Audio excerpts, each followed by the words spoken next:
Punjabi radio ਯੁਵਾ ਸੇ ਸੁਣ ਰਹੇ ਸਾਰੇ ਸਰੋਤਿਆਂ ਨੂੰ ਬਲਵਿੰਦਰ ਕੌਰ ਵੱਲੋਂ ਪਿਆਰ ਭਰੀ ਸਤਿ ਸ਼੍ਰੀ ਅਕਾਲ। ਪ੍ਰੋਗਰਾਮ ਖਬਰ ਤੇ ਨਜ਼ਰ ਵਿੱਚ ਹੋਣਗੇ ਸਾਡੇ ਨਾਲ ਬਲਤੇਜ ਪੰਨੂ ਜੀ ਦੱਸਣਗੇ ਭਾਰਤ ਵਿੱਚ ਪੰਜਾਬ ਦੇ ਵਿੱਚ ਕੀ ਕੁਛ ਵਾਪਰਿਆ। ਖਬਰਾਂ ਤੇ ਨਜ਼ਰ ਮਾਰਾਂਗੇ। ਖਬਰਾਂ ਤੋਂ ਪਹਿਲਾਂ ਧੰਨਵਾਦ ਸਾਡੇ ਸਪਾਂਸਰ ਦਾ ਜਿਨ੍ਹਾਂ ਨੇ ਪ੍ਰੋਗਰਾਮ ਨੂੰ ਸਪਾਂਸਰ ਕੀਤਾ। ਸਭ ਤੱਕ ਪਹੁੰਚਾਇਆ ਗੁਰਦੀਪ ਸਿੰਘ ਪਿਰਦੀ ਕਲੋਵਾ, ਸਤਨਾਮ ਸਿੰਘ ਸ਼ੇਰਗਿੱਲ ਸਲਮਾ, ਖਾਲਸਾ ਇੰਸ਼ੋਰੈਂਸ ਏਜੰਸੀ ਸੈਨੋ ਜੀ। ਇਹਨਾਂ ਤੋਂ ਹਰ ਇੱਕ ਤਰ੍ਹਾਂ ਦੀ ਇੰਸ਼ੋਰੈਂਸ ਕਰਵਾ ਸਕਦੇ ਹੋ।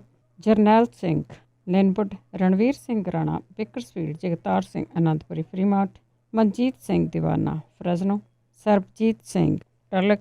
ਬਹੁਤ ਬਹੁਤ ਧੰਨਵਾਦ ਕਰਦੇ ਹਾਂ ਪ੍ਰੋਗਰਾਮਾਂ ਨੂੰ ਸਪਾਂਸਰ ਕਰਦੇ ਹੋ, ਸਭ ਤੱਕ ਪਹੁੰਚਾਉਂਦੇ ਹੋ। ਸਾਡੇ ਨਾਲ ਜੁੜ ਚੁੱਕੇ ਨੇ ਬਲਤੇਜ ਪੰਨੂ, ਸਤਿ ਸ਼੍ਰੀ ਅਕਾਲ, ਸਵਾਗਤ ਹੈ ਜੀ। ਸਤਿ ਸ਼੍ਰੀ ਅਕਾਲ ਜੀ, ਧੰਨਵਾਦ ਜੀ, ਮਿਹਰਬਾਨੀ। ਅਤੇ ਸਭ ਤੋਂ ਪਹਿਲਾਂ ਗੱਲ ਕਰਦੇ ਹਾਂ, ਦੇਖੋ ਬਹੁਤੀ ਵਾਰੀ ਇਹ ਕਿਹਾ ਜਾਂਦਾ ਹੈ ਕਿ ਸੋਸ਼ਲ ਡਿਸਟੈਂਸ ਰੱਖਣਾ ਆ, ਲੋਕਾਂ ਨੂੰ ਇੱਕ ਦੂਜੇ ਤੋਂ ਪਰੇ ਰਹਿਣ ਲਈ ਕਿਹਾ ਜਾਂਦਾ ਆ, ਕਿ ਤੁਹਾਡੀ ਜਾਨ ਦੀ ਖਾਤਰ ਕਿਹਾ ਜਾਂਦਾ। ਪਰ ਫਿਰ ਵੀ ਜਿਹੜੀ ਤਗਲੀਕੀ ਸਮਾਗਮ ਸੀਗਾ ਉਸ ਦੇ ਵਿੱਚ ਬਹੁਤ ਸਾਰੇ ਜਿਹੜੇ ਆ ਲੋਕ ਆ ਉਹ ਇਸ ਦੀ ਲਪੇਟ ਵਿੱਚ ਆ ਗਏ ਆ। ਅਤੇ ਹੁਣ ਉਸ ਸਮਾਗਮ ਤੋਂ ਬਾਅਦ ਜਿਹੜੇ ਮਰੀਜ਼ਾਂ ਦੀ ਭਾਲ ਸ਼ੁਰੂ। ਬਿਲਕੁਲ ਜੀ, ਐਕਚੁਅਲੀ ਇਹ ਨਿਜ਼ਾਮੂਦੀਨ ਏਰੀਆ ਦਿੱਲੀ ਦੇ ਵਿੱਚ ਪੈਂਦਾ ਜੀ। ਉਹਨੇ ਇੱਕ ਬਹੁਤ ਵੱਡੀ ਲੋਕਾਂ ਦੇ ਮਨਾਂ ਦੇ ਅੰਦਰ ਦਹਿਸ਼ਤ ਜਿਹੜੀ ਆ ਉਹ ਪਾਈ ਆ। ਹਜ਼ਾਰਾਂ ਦੀ ਗਿਣਤੀ ਦੇ ਵਿੱਚ ਉੱਥੇ ਲੋਕ ਇਸ ਤਬਲੀਗੀ ਸਮਾਗਮ ਦੇ ਵਿੱਚ ਦੇਸ਼ ਭਰ ਦੇ ਵਿੱਚੋਂ ਸ਼ਾਮਲ ਹੋਏ ਸੀਗੇ।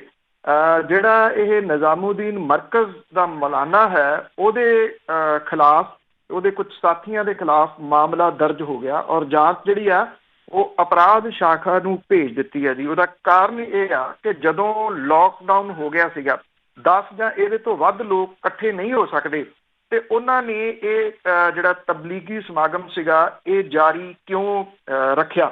ਉਹ ਵੀ ਹੁਣ ਜਦੋਂ ਇਹ ਸਾਰਾ ਕੁਝ ਸਾਹਮਣੇ ਆਉਣਾ ਸ਼ੁਰੂ ਹੋਇਆ ਤਾਂ ਪਿਛਲੇ ਐਤਵਾਰ ਤੋਂ ਉੱਥੋਂ ਦਿੱਲੀ ਦੀ ਸਰਕਾਰ ਨੇ ਲੋਕਾਂ ਨੂੰ ਕੱਢਣਾ ਸ਼ੁਰੂ ਕੀਤਾ। ਬੱਸਾਂ ਦੇ ਰਾਹੀਂ ਜਿਹੜਾ ਸੀਗਾ ਜੀ ਇਹਨਾਂ ਨੂੰ ਹਸਪੀਟਲ ਲਿਜਾਇਆ ਗਿਆ। ਉੱਥੇ ਇਹਨਾਂ ਦੀ ਚੈਕਿੰਗ ਜਿਹੜੀ ਸੀ ਉਹ ਟੈਸਟ ਕੀਤੇ ਗਏ ਔਰ ਇਹਦੇ ਵਿੱਚ ਜਿਹੜੇ ਸੀਗੇ ਜੀ ਮੁੱਢਲੇ ਜਿਹੜੀ ਰਿਪੋਰਟ ਆਈ, ਬਹੁਤੀਆਂ ਅੱਜ ਰਿਪੋਰਟਾਂ ਆਉਣੀਆਂ ਜਾਰੀ ਨੇ, ਜਿਹੜੀਆਂ ਮੁੱਢਲੀ ਰਿਪੋਰਟ ਦੇ ਵਿੱਚ 24 ਲੋਕ ਇੱਕਦਮ ਜਿਹੜੇ ਸੀਗੇ ਜੀ ਉਹ ਪੋਜ਼ਿਟਿਵ ਪਾਏ ਗਏ। ਬਾਕੀਆਂ ਦੇ ਟੈਸਟਾਂ ਦੀ ਰਿਪੋਰਟ ਜਿਹੜੀ ਆ ਜੀ ਉਹ ਉਡੀਕੀ ਜਾ ਰਹੀ ਆ। ਇਹਦੇ ਵਿੱਚ ਜਿਹੜੇ ਤਬਲੀਗੀ ਜਮਾਤ ਸੀਗੀ ਜੀ ਉਹਦੇ ਇਕੱਠ ਦੇ ਵਿੱਚ ਹਜ਼ਾਰਾਂ ਲੋਕ ਸ਼ਾਮਲ ਹੋਏ ਸੀ, ਜਿਹੜੇ ਮਗਰੋਂ ਤੇਲੰਗਾਨਾ, ਪੱਛਮੀ ਬੰਗਾਲ, ਕਰਨਾਟਕਾ, ਗੁਜਰਾਤ ਸਣੇ ਬਾਕੀ ਜਿਹੜੇ ਰਾਜ ਸੀ ਉਹਨਾਂ ਦੇ ਵਿੱਚ ਜਿਹੜਾ ਜੀ ਉਹ ਚਲੇ ਗਏ। ਔਰ ਉੱਥੇ ਜਿਹੜਾ ਜੀ ਇਹਨਾਂ ਦੀ ਭਾਲ ਹੁਣ ਕੀਤੀ ਜਾ ਰਹੀ ਹੈ ਜੀ ਸਾਰਿਆਂ ਦੀ, ਕਿ ਉਹ ਕਿੱਥੇ ਕਿੱਥੇ ਇਹ ਜਿਹੜਾ ਜੀ ਉਹ ਗਏ। ਇਹਨਾਂ ਦੇ ਵਿੱਚ ਜਿਹੜਾ ਇਹ ਕਰੋਨਾ ਵਾਇਰਸ ਹੈ ਉਹਨਾਂ ਕੇਸਾਂ ਨੂੰ ਇਹਦੇ ਨਾਲ ਜੋੜ ਕੇ ਵੇਖਿਆ ਜਿਹੜਾ ਜੀ ਉਹ ਜਾ ਰਿਹਾ। ਕੇਂਦਰੀ ਗ੍ਰਹਿ ਮੰਤਰਾਲਾ ਇਹ ਕਹਿੰਦਾ ਕਿ ਤਬਲੀਗ ਦੇ ਵੱਲੋਂ ਕਰਵਾਈਆਂ ਸਰਗਰਮੀਆਂ ਦੇ ਵਿੱਚ 2100 ਦੇ ਕਰੀਬ ਵਿਦੇਸ਼ੀਆਂ ਨੇ ਸ਼ਿਰਕਤ ਕੀਤੀ, ਜਿਹਦੇ ਚੋਂ ਬਹੁਤੇ Indonesia, Malaysia, Thailand, Nepal, Myanmar, Bangladesh, Sri Lanka, Kyrgyzstan ਦੇ ਨਾਲ ਜਿਹੜਾ ਜੀ ਉਹ ਸੰਬੰਧਿਤ ਸੀਗੇ। ਇਹਨਾਂ ਸਾਰੇ ਰਾਜਾਂ ਦੀ ਪੁਲਿਸ ਨੂੰ ਕੋਆਰਡੀਨੇਟਰਾਂ ਵਿੱਚੋਂ ਭਾਰਤੀ ਤਬਲੀਗ ਜਮਾਤ ਦੇ ਵਰਕਰਾਂ ਦੀ ਪਛਾਣ ਕਰਨ ਲਈ ਕਿਹਾ ਗਿਆ। ਮੰਤਰਾਲਾ ਕਹਿੰਦਾ ਕਿ ਹੁਣ ਤੱਕ 2137 ਇਸ ਤਰ੍ਹਾਂ ਦੇ ਲੋਕਾਂ ਦੀ ਪਛਾਣ ਕੀਤੀ ਗਈ ਹੈ, ਜਿਨ੍ਹਾਂ ਦਾ ਮੈਡੀਕਲ ਮੁਆਇਨਾ ਕਰਾਉਣ ਤੋਂ ਬਾਅਦ ਉਹਨਾਂ ਨੂੰ ਇਕਾਂਤਵਾਸ ਦੇ ਵਿੱਚ ਜਿਹੜਾ ਉਹ ਭੇਜਿਆ ਗਿਆ। ਕਈਆਂ ਦੀ ਸ਼ਨਾਖਤ ਅਜੇ ਬਾਕੀ ਆ। ਪੱਛਮੀ ਬੰਗਾਲ, ਅਸਾਮ ਤੇ ਮਣੀਪੁਰ ਸਣੇ ਰਾਜ ਸਰਕਾਰਾਂ ਨੇ ਨਿਜ਼ਾਮੂਦੀਨ ਸਮਾਗਮ 'ਚ ਸ਼ਾਮਲ ਲੋਕਾਂ ਦੀ ਪਛਾਣ ਦੀ ਮੁਹਿੰਮ ਵਿੱਢੀ ਆ। ਇਹ ਵੀ ਵਿੱਢਿਆ ਕਿ ਉਹ ਕਿਹੜੇ ਲੋਕਾਂ ਦੇ ਨਾਲ ਜਿਹੜਾ ਵੀ ਉਹ ਮਿਲੇ। ਕਰਨਾਟਕਾ ਤੇ ਹਿਮਾਚਲ ਪ੍ਰਦੇਸ਼ ਤੋਂ 54 ਤੇ 17 ਲੋਕ ਇਸ ਇਕੱਤਰਤਾ ਦੇ ਵਿੱਚ ਸ਼ਾਮਲ ਹੋਏ ਸੀ। ਗੁਜਰਾਤ ਪੁਲਿਸ ਨੇ ਇਹ ਕਿਹਾ ਕਿ ਭਾਵਨਗਰ ਤੋਂ ਕੁਝ ਲੋਕ ਇਸ ਸਮਾਗਮ ਦੇ ਵਿੱਚ ਸ਼ਾਮਲ ਹੋਏ ਸੀ। ਤੇਲੰਗਾਨਾ ਦੇ ਨਾਲ ਸੰਬੰਧਿਤ 6 ਲੋਕਾਂ ਜਿਨ੍ਹਾਂ ਨੇ ਇਸ ਇਕੱਠ 'ਚ ਸ਼ਮੂਲੀਅਤ ਕੀਤੀ ਸੀ ਉਹਨਾਂ ਦੀ ਮੌਤ ਹੋ ਗਈ। ਆਂਧਰਾ ਪ੍ਰਦੇਸ਼ ਦੇ ਵਿੱਚ ਅੱਧਿਓਂ ਵੱਧ ਜਿਹੜੇ ਪੀੜਤ ਲੋਕ ਸੀਗੇ ਜੀ ਉਹ ਇਸ ਸਮਾਗਮ ਤੋਂ ਪਰਤੇ। ਇਹ ਜਿਹੜੇ ਇਹਦੇ ਪ੍ਰਬੰਧਕ ਆ ਉਹ ਇਹ ਕਹਿੰਦੇ ਆ ਕਿ ਅਸੀਂ 1500 ਬੰਦਾ ਤਾਂ ਕੱਢ ਦਿੱਤਾ ਸੀਗਾ ਆਪਣੇ ਪ੍ਰਾਈਵੇਟ ਵਹੀਕਲਸ ਦੇ ਰਾਹੀਂ। ਉਹੀ ਅੱਗੇ ਜਾ ਕੇ ਜਿਹੜੇ ਜੀ ਤੁਸੀਂ ਕਹਿ ਲਓ ਕਿ ਦੂਜੇ ਸੂਬਿਆਂ ਦੇ ਵਿੱਚ ਫੈਲ ਗਏ ਔਰ ਉੱਥੇ ਅੱਗੋਂ ਉਹਨਾਂ ਨੇ ਕੀ ਕੁਛ ਕੀਤਾ, ਇਹਨੂੰ ਸੋਚ ਕੇ ਕੋਈ ਵੀ ਵਿਅਕਤੀ, ਕਿਸੇ ਵੀ ਸੂਬੇ ਦਾ ਵਸਨੀਕ ਜਿਹੜਾ ਜੀ ਉਹ ਡਰ ਸਕਦਾ। ਇਹਦੇ 'ਚ ਪੰਜਾਬ ਦੇ ਵੀ 9 ਲੋਕ ਸ਼ਾਮਲ ਹੋਏ ਜਿਹੜਾ ਜੀ ਉਹ ਦੱਸੇ ਜਾ ਰਹੇ ਆ। ਹੁਣ ਇਹਨਾਂ ਦੀ ਪਛਾਣ ਕਿਵੇਂ ਕੀਤੀ ਜਾਵੇ, ਇਹ ਵੱਡੀ ਸਿਰਦਰਦੀ ਰਾਜਾਂ ਦੀ ਬਣੀ ਪਈ ਆ। ਹਰਿਆਣੇ ਦੇ ਵਿੱਚ ਵੀ ਤਲਾਸ਼ੀ ਮੁਹਿੰਮ ਚੱਲ ਰਹੀ ਆ, ਪੰਜਾਬ 'ਚ ਵੀ ਜਿਹੜੀ ਜੀ ਉਹ ਚੱਲ ਰਹੀ ਆ। ਤਬਲੀਗੀ ਜਿਹੜੇ ਲੋਕ ਨੇ ਉਹਨਾਂ ਨੂੰ ਸੈਲਾਨੀ ਵੀਜ਼ਾ ਦੇਣ ਦੇ ਉੱਤੇ ਰੋਕ ਲਾ ਦਿੱਤੀ ਗਈ ਹੈ ਜੀ ਹੁਣ। ਪਰ ਪ੍ਰੋਬਲਮ ਇਹ ਆ ਕਿ ਇਹ ਲੰਘ ਗਏ ਸੱਪ ਦੀ ਲਕੀਰ ਜਿਹੜੀ ਉਹ ਪਿੱਟਣ ਵਾਲੀ ਗੱਲ ਹੋ ਸਕਦੀ ਹੈ ਜੀ। ਜਿਹੜੇ ਇੱਥੇ ਸਮਾਗਮ ਦੇ ਵਿੱਚ ਕਰਾਉਣ ਵਾਲੇ ਸੀ ਜੀ ਉਹ ਕਹਿੰਦੇ ਜੀ ਅਸੀਂ ਕੀ ਕਰੀਏ, ਰੇਲ ਗੱਡੀਆਂ ਮੁਅੱਤਲ ਹੋ ਗਈਆਂ, ਬੱਸਾਂ ਮੁਅੱਤਲ ਹੋ ਗਈਆਂ, ਤੇ ਅਸੀਂ ਇਹ ਸੋਚਿਆ ਕਿ ਲੋਕ ਇੱਥੇ ਹੀ ਫਿਰ ਜਿਹੜਾ ਜੀ ਉਹ ਰਹਿ ਲੈਣ। ਅੰਦਰ ਇਹ ਇਕੱਠੇ ਰਹਿ ਕੇ ਉੱਥੋਂ ਕਿਸੇ ਇੱਕ ਦੇ ਵਿੱਚ ਸੀ ਲਾਗ ਤੇ ਅੱਗੇ ਤੋਂ ਅੱਗੇ ਜਿਹੜੀ ਸੀ ਉਹ ਬਹੁਤਿਆਂ ਦੇ ਵਿੱਚ ਫੈਲ ਗਈ, ਜਿੱਥੋਂ ਇਹ ਸਾਰੀ ਕਹਾਣੀ ਜਿਹੜੀ ਜੀ ਉਹ ਸ਼ੁਰੂ ਹੋਈ। ਸਭ ਤੋਂ ਵੱਡਾ ਸਵਾਲ ਇਹ ਆ ਕਿ ਇਹਨਾਂ ਦੀ ਐਗਜ਼ੈਕਟ ਗਿਣਤੀ ਕਿੰਨੀ ਸੀ ਜਿਹੜੇ ਉੱਥੋਂ ਨਿਕਲ ਗਏ, ਤੇ ਉਹ ਕਿਹੜੇ ਕਿਹੜੇ ਰਾਜਾਂ ਦੇ ਵਿੱਚ ਸੀ, ਤੇ ਮੌਜੂਦਾ ਉਹਨਾਂ ਦੇ ਹਾਲਤ ਜਿਹੜੇ ਜੀ ਉਹ ਕਿਹੋ ਜਿਹੇ ਨੇ। ਜੇ ਉਹ ਗਏ ਉਹਨਾਂ ਰਾਜਾਂ ਦੇ ਵਿੱਚ ਤੇ ਉਹ ਕਿਵੇਂ ਉੱਥੇ ਗਏ, ਰਸਤੇ ਦੇ ਵਿੱਚ ਕਿਹਨੂੰ ਮਿਲਦੇ ਗਏ ਤੇ ਉੱਥੇ ਜਾ ਕੇ ਕਿਹਨੂੰ ਮਿਲੇ। ਜਿਹੜੀਆਂ ਮੌਤਾਂ ਕੁਝ ਰਾਜਾਂ ਦੇ ਵਿੱਚ ਜਿਹੜੀਆਂ ਹੋਈਆਂ ਨੇ ਉੱਥੋਂ ਇਹਦੀ ਗੰਭੀਰਤਾ ਜਿਹੜੀ ਜੀ ਉਹ ਲਾਈ ਜਾ ਸਕਦੀ ਹੈ ਕਿ ਉਹ ਕਿਸ ਸਟੇਜ ਦੇ ਉੱਤੇ ਸਨ। ਲੋਕ ਆਪਣੀ ਜਾਨ ਤੇ ਖੇਲ ਜਾਂਦੇ ਆ ਬਿਨਾਂ ਮਤਲਬ ਦੇ। ਤੇ ਅੱਗੇ ਗੱਲ ਕਰਦੇ ਆ ਪੰਜਾਬ ਦੀ, ਤੇ ਇੱਥੇ ਜਿਹੜੇ ਕੇਸ ਆ ਉਹਨਾਂ ਦੀ ਗਿਣਤੀ ਕਿੰਨੀ ਕੁ ਵਧੀ ਆ? ਦੇਖੋ ਇੱਥੇ ਜਿਹੜੀ ਗਿਣਤੀ ਹੈ ਜੀ ਉਹ 41 ਹੋਈ ਆ, 41 ਤੱਕ ਜਿਹੜੀ ਪਹੁੰਚੀ ਆ। ਚੌਥੀ ਮੌਤ ਜਿਹੜੀ ਆ ਉਹ ਹੋਈ ਆ। ਇਹ ਜਿਹੜੀ ਚੌਥੀ ਮੌਤ ਆ ਇਹ PGI ਦੇ ਵਿੱਚ ਹੋਈ ਆ। ਇਹ ਵਿਅਕਤੀ ਜਿਹੜਾ ਮਰਿਆ ਇਹ 65 ਸਾਲਾਂ ਤੋਂ ਉੱਪਰ ਸੀਗਾ, ਰਿਟਾਇਰਡ ਸੀਗਾ ਜੀ ਪੁਲਿਸ ਦੇ ਵਿੱਚੋਂ। ਔਰ ਜਦੋਂ ਤੋਂ ਕਰਫਿਊ ਲੱਗਿਆ ਉਹਨਾਂ ਦਿਨਾਂ ਦੇ ਦੌਰਾਨ ਇਹਨੂੰ ਰੋਕਿਆ ਜਾਂਦਾ ਸੀ, ਉੱਥੇ ਆਪਣੀ ਆਈ ਕਾਰਡ ਵਿਖਾ ਕੇ ਲੰਘ ਜਾਂਦਾ ਸੀਗਾ ਕਿ ਮੈਂ ਤਾਂ ਪੁਲਿਸ ਵਾਲਾ ਮੁਲਾਜ਼ਮ ਹਾਂ। ਰਿਟਾਇਰ ਸੀਗਾ ਤਾਂ ਮੁਲਾਜ਼ਮ ਕਹਿੰਦਾ ਸੀਗਾ। ਜਦੋਂ ਇੱਥੇ PGI ਦੇ ਵਿੱਚ ਇਹਨੂੰ ਦਾਖਲ ਕਰਵਾਇਆ ਗਿਆ ਤਾਂ ਉਦੋਂ ਜਿਹੜਾ ਜੀ ਇਹਦੀ ਹਾਲਤ ਜਿਹੜੀ ਉਹ ਮੰਦੀ ਹੋ ਗਈ ਹੋਈ ਸੀ। ਇੱਕੋ ਦਿਨ ਉੱਥੇ ਜਿਹੜਾ ਜੀ ਇਹ ਰਿਹਾ। ਇਹਦੀ ਮੌਤ ਦੇ ਨਾਲ ਜਿਹੜਾ ਜੀ ਉੱਥੇ PGI ਦੇ ਵਿੱਚ ਵੀ ਖਲਬਲੀ ਜਿਹੜੀ ਆ ਉਹ ਮਚੀ ਹੋਈ ਆ। ਉਹ ਖਲਬਲੀ ਕਿਉਂ ਮਚੀ ਆ ਅੱਗੇ ਜਾ ਕੇ ਜਿਹੜਾ ਜੀ ਉਹ ਸਾਂਝੇ ਕਰਾਂਗੇ। ਸਿਹਤ ਵਿਭਾਗ ਵਾਲੇ ਜਿਹੜਾ ਜੀ ਉਹ ਕੀ ਕਹਿੰਦੇ ਆ। ਦੂਜੇ ਪਾਸੇ ਜਿਹੜੀ ਇੱਥੇ ਇੱਕ ਲੁਧਿਆਣੇ ਦੀ ਅਮਰਪੁਰਾ ਬਸਤੀ ਦੇ ਨਾਲ ਸੰਬੰਧਿਤ ਜਿਹੜੀ ਇਹਦੀ ਮੌਤ ਇੱਥੇ ਪਟਿਆਲੇ ਦੇ ਵਿੱਚ ਆ ਕੇ ਹੋਈ ਆ, ਉਸ ਏਰੀਏ ਨੂੰ ਜਿਹੜਾ ਜੀ ਸਾਰਾ ਸੀਲ ਕੀਤਾ ਗਿਆ ਜੀ। ਔਰ ਇਹ ਏਰੀਆ ਜਿੱਥੇ ਉਹ ਰਹਿੰਦੀ ਸੀਗੀ ਉਹ ਇੱਦਾਂ ਦਾ ਏਰੀਆ ਕਿ 5 ਫੁੱਟ ਦੀ ਸੜਕ ਹੈ ਤੇ ਬਹੁਤ ਗਿਣਤੀ ਉੱਥੇ ਮਜ਼ਦੂਰਾਂ ਦੀ ਹੈ ਜੀ, ਪ੍ਰਵਾਸੀ ਮਜ਼ਦੂਰਾਂ ਦੀ ਹੈ ਉੱਥੇ। ਹੁਣ ਉਹ ਕਿਸੇ ਨੂੰ ਅੱਗੇ ਲਾਗ ਕਿਹਨੂੰ ਲੱਗ ਸਕਦੀ ਹੈ ਜੀ, ਇਹ ਆਪਣੇ ਆਪ ਦੇ ਵਿੱਚ ਵੱਡਾ ਸਵਾਲ ਜਿਹੜਾ ਜੀ ਉਹ ਬਣਿਆ ਹੋਇਆ ਕਿ ਕਿਵੇਂ ਜਿਹੜਾ ਜੀ ਉਹ ਕੀਤਾ ਜਾਵੇ। ਹੁਣ ਇਹ ਵੀ ਕਿਹਾ ਜਾ ਰਿਹਾ ਕਿ ਜਿਹੜੀ ਇਹਦੇ ਵਿੱਚ ਅਣਗਹਿਲੀ ਵਰਤੀ ਗਈ ਆ ਉਹ ਅਣਗਹਿਲੀ ਲੁਧਿਆਣੇ ਦੇ ਵਿੱਚ ਵੀ ਵਰਤੀ ਗਈ ਆ। ਜਦੋਂ ਇਹਨੂੰ ਉੱਥੇ ਦਾਖਲ ਕਰਵਾਇਆ ਗਿਆ ਉਹਦਾ ਨੋਰਮਲ ਇਲਾਜ ਜਿਹੜਾ ਜੀ ਉਹ ਚੱਲਦਾ ਰਿਹਾ। ਫਿਰ ਉਹਨੂੰ ਜਿਹੜਾ ਸੀ ਰੈਫਰ ਕਰਤਾ ਪਟਿਆਲੇ ਦੇ ਵਾਸਤੇ। ਉਹਨੂੰ ਜਿਵੇਂ ਇੱਥੇ ਲਿਆਂਦਾ ਗਿਆ ਉਹ ਆਪਣੇ ਆਪ ਦੇ ਵਿੱਚ ਜਿਹੜਾ ਜੀ ਉਹ ਸਵਾਲ ਪੈਦਾ ਕਰ ਰਹੇ ਆ। ਜਦੋਂ ਹੁਣ ਉਹਦੀ ਡੈਥ ਹੋ ਗਈ ਆ ਤਾਂ ਉਦੋਂ ਬਾਅਦ ਜਿਹੜੀਆਂ ਜੀ ਉੱਥੇ ਸਖਤ ਪਾਬੰਦੀਆਂ ਲਾਈਆਂ ਜਾ ਰਹੀਆਂ ਨੇ। ਔਰ ਲੁਧਿਆਣੇ ਦੇ ਉਸ ਏਰੀਏ ਦੇ ਵਿੱਚੋਂ ਕਿਸੇ ਨੂੰ ਨਿਕਲ ਨਹੀਂ ਦਿੱਤਾ ਜਾ ਰਿਹਾ। ਚੈਕਿੰਗ ਜਿਹੜੀ ਹੈ ਜੀ ਉਹ ਸਾਰਿਆਂ ਦੀ ਕੀਤੀ ਜਾ ਰਹੀ ਆ। ਮੌਜੂਦਾ ਹਾਲਾਤ ਦੇ ਵਿੱਚ ਸ਼ਹੀਦ ਭਗਤ ਸਿੰਘ ਨਗਰ, ਨਵਾਂ ਸ਼ਹਿਰ 19, ਮੋਹਾਲੀ 'ਚ 7, ਹੁਸ਼ਿਆਰਪੁਰ 'ਚ 6, ਅੰਮ੍ਰਿਤਸਰ 'ਚ 1, ਜਲੰਧਰ 'ਚ 5, ਲੁਧਿਆਣੇ 'ਚ 2, ਪਟਿਆਲੇ 'ਚ ਜਿਹੜਾ ਜੀ ਇੱਕ ਮਾਮਲਾ ਸਾਹਮਣੇ ਆਇਆ। ਪੰਜਾਬ ਦੇ ਸਿਹਤ ਵਿਭਾਗ ਦੇ ਵੱਲੋਂ ਹੁਣ ਤੱਕ 1198 ਲੋਕਾਂ ਦੇ ਸੈਂਪਲ ਲਏ ਗਏ ਆ। 1009 ਜਿਹੜੇ ਜੀ ਉਹ ਨੈਗੇਟਿਵ ਪਾਏ ਗਏ ਆ। 148 ਨਤੀਜਿਆਂ ਦਾ ਇੰਤਜ਼ਾਰ ਜਿਹੜਾ ਉਹ ਕੀਤਾ ਜਾ ਰਿਹਾ ਜੀ। ਔਰ ਇਹਨਾਂ ਲੋਕਾਂ ਦੇ ਸੰਪਰਕ ਦੇ ਵਿੱਚ ਆਏ 36 ਲੋਕ ਇਸ ਤਰ੍ਹਾਂ ਦੇ ਨੇ ਜਿਨ੍ਹਾਂ ਨੂੰ ਅਲੈਡਗੀ ਦੇ ਵਿੱਚ ਜਿਹੜਾ ਉਹ ਰੱਖਿਆ ਗਿਆ। ਇੱਥੇ ਜਿਹੜੀ ਇਸ ਵੇਲੇ ਸਿਹਤ ਵਿਭਾਗ ਦੇ ਵਿੱਚ ਫਿਕਰਮੰਦੀ ਵੱਡੀ ਬਣੀ ਹੋਈ ਆ ਉਹ ਉਹਨਾਂ 9 ਲੋਕਾਂ ਕਰਕੇ ਜਿਹੜੀ ਉਹ ਬਣੀ ਹੋਈ ਆ ਜਿਹੜੇ ਕਿ ਨਿਜ਼ਾਮੂਦੀਨ ਖੇਤਰ ਦੇ ਵਿੱਚ ਜਿਹੜਾ ਤਬਲੀਗੀ ਜਮਾਤ ਸੀ ਉਹਦੇ ਸਮਾਗਮ ਦੇ ਵਿੱਚੋਂ ਜਿਹੜਾ ਜੀ ਉਹ ਵਾਪਸ ਪਰਤੇ ਆ। ਉਧਰ ਜੇ ਆਪਾਂ ਕਰਫਿਊ ਦੀ ਗੱਲ ਜਿਹੜੀ ਜੀ ਉਹ ਕਰੀਏ ਤਾਂ ਇੱਕ ਵਾਰੀ ਫੇਰ ਜਿਹੜੀਆਂ ਜੀ ਉਹ ਹਦਾਇਤਾਂ ਓਪਨਲੀ ਨਾ ਸਹੀ ਅੰਦਰ ਖਾਤੇ ਹਦਾਇਤਾਂ ਦਿੱਤੀਆਂ ਗਈਆਂ ਕਿਉਂਕਿ ਲੋਕਾਂ ਨੇ ਸ਼ੁਗਲ ਜਿਹੜਾ ਜੀ ਬਣਾਇਆ ਹੋਇਆ ਪੰਜਾਬ ਦੇ ਵਿੱਚ ਕਿ ਜਿਹੜਾ ਚਲੋ ਵੇਖ ਕੇ ਆਈਏ ਕਰਫਿਊ ਕਿੱਦਾਂ ਦਾ ਹੁੰਦਾ। ਇੱਦਾਂ ਦੀ ਤੁਸੀਂ ਕਹਿ ਲਓ ਕੁਛ। ਪੁਲਿਸ ਫੇਰ ਸਖਤ ਹੋਈ ਆ, ਪ੍ਰਸ਼ਾਸਨ ਸਖਤ ਹੋਇਆ, ਦੂਸਰੇ ਤਰੀਕੇ ਨਾਲ ਸਖਤ ਹੋਇਆ। ਹੁਣ ਸਖਤ ਹੋਇਆ ਕਿ ਉਹਨਾਂ ਦੇ ਉੱਤੇ ਮਾਮਲੇ ਜਿਹੜੇ ਆ ਜੀ ਵੱਡੀ ਗਿਣਤੀ ਦੇ ਵਿੱਚ ਦਰਜ ਕੀਤੇ ਜਾ ਰਹੇ ਆ ਜੀ। ਇੱਥੇ ਪਟਿਆਲੇ ਦੀ ਜੀ ਗੱਲ ਕਰੀਏ ਤਾਂ ਪਟਿਆਲੇ ਦੇ ਵਿੱਚ ਕੱਲ ਜਿਹੜਾ ਜੀ ਉਹ ਇੱਥੇ 25 ਤੋਂ ਉੱਪਰ ਮਾਮਲੇ ਦਰਜ ਕਰਕੇ ਅਰੈਸਟ ਜਿਹੜਾ ਜੀ ਉਹ ਕੀਤਾ ਗਿਆ। ਲੁਧਿਆਣੇ ਦੇ ਵਿੱਚ ਸਮੱਸਿਆਵਾਂ ਦਾ ਸਾਹਮਣਾ ਕਰਨਾ ਪੈ ਰਿਹਾ ਜੀ। ਇੱਥੇ ਸਬਜ਼ੀ ਮੰਡੀ ਦੇ ਵਿੱਚ ਹੀ ਲੋਕ ਵੱਡੀ ਗਿਣਤੀ ਦੇ ਵਿੱਚ ਜਿਹੜਾ ਜੀ ਉਹ ਤੁਰੇ ਜਾ ਰਹੇ ਆ।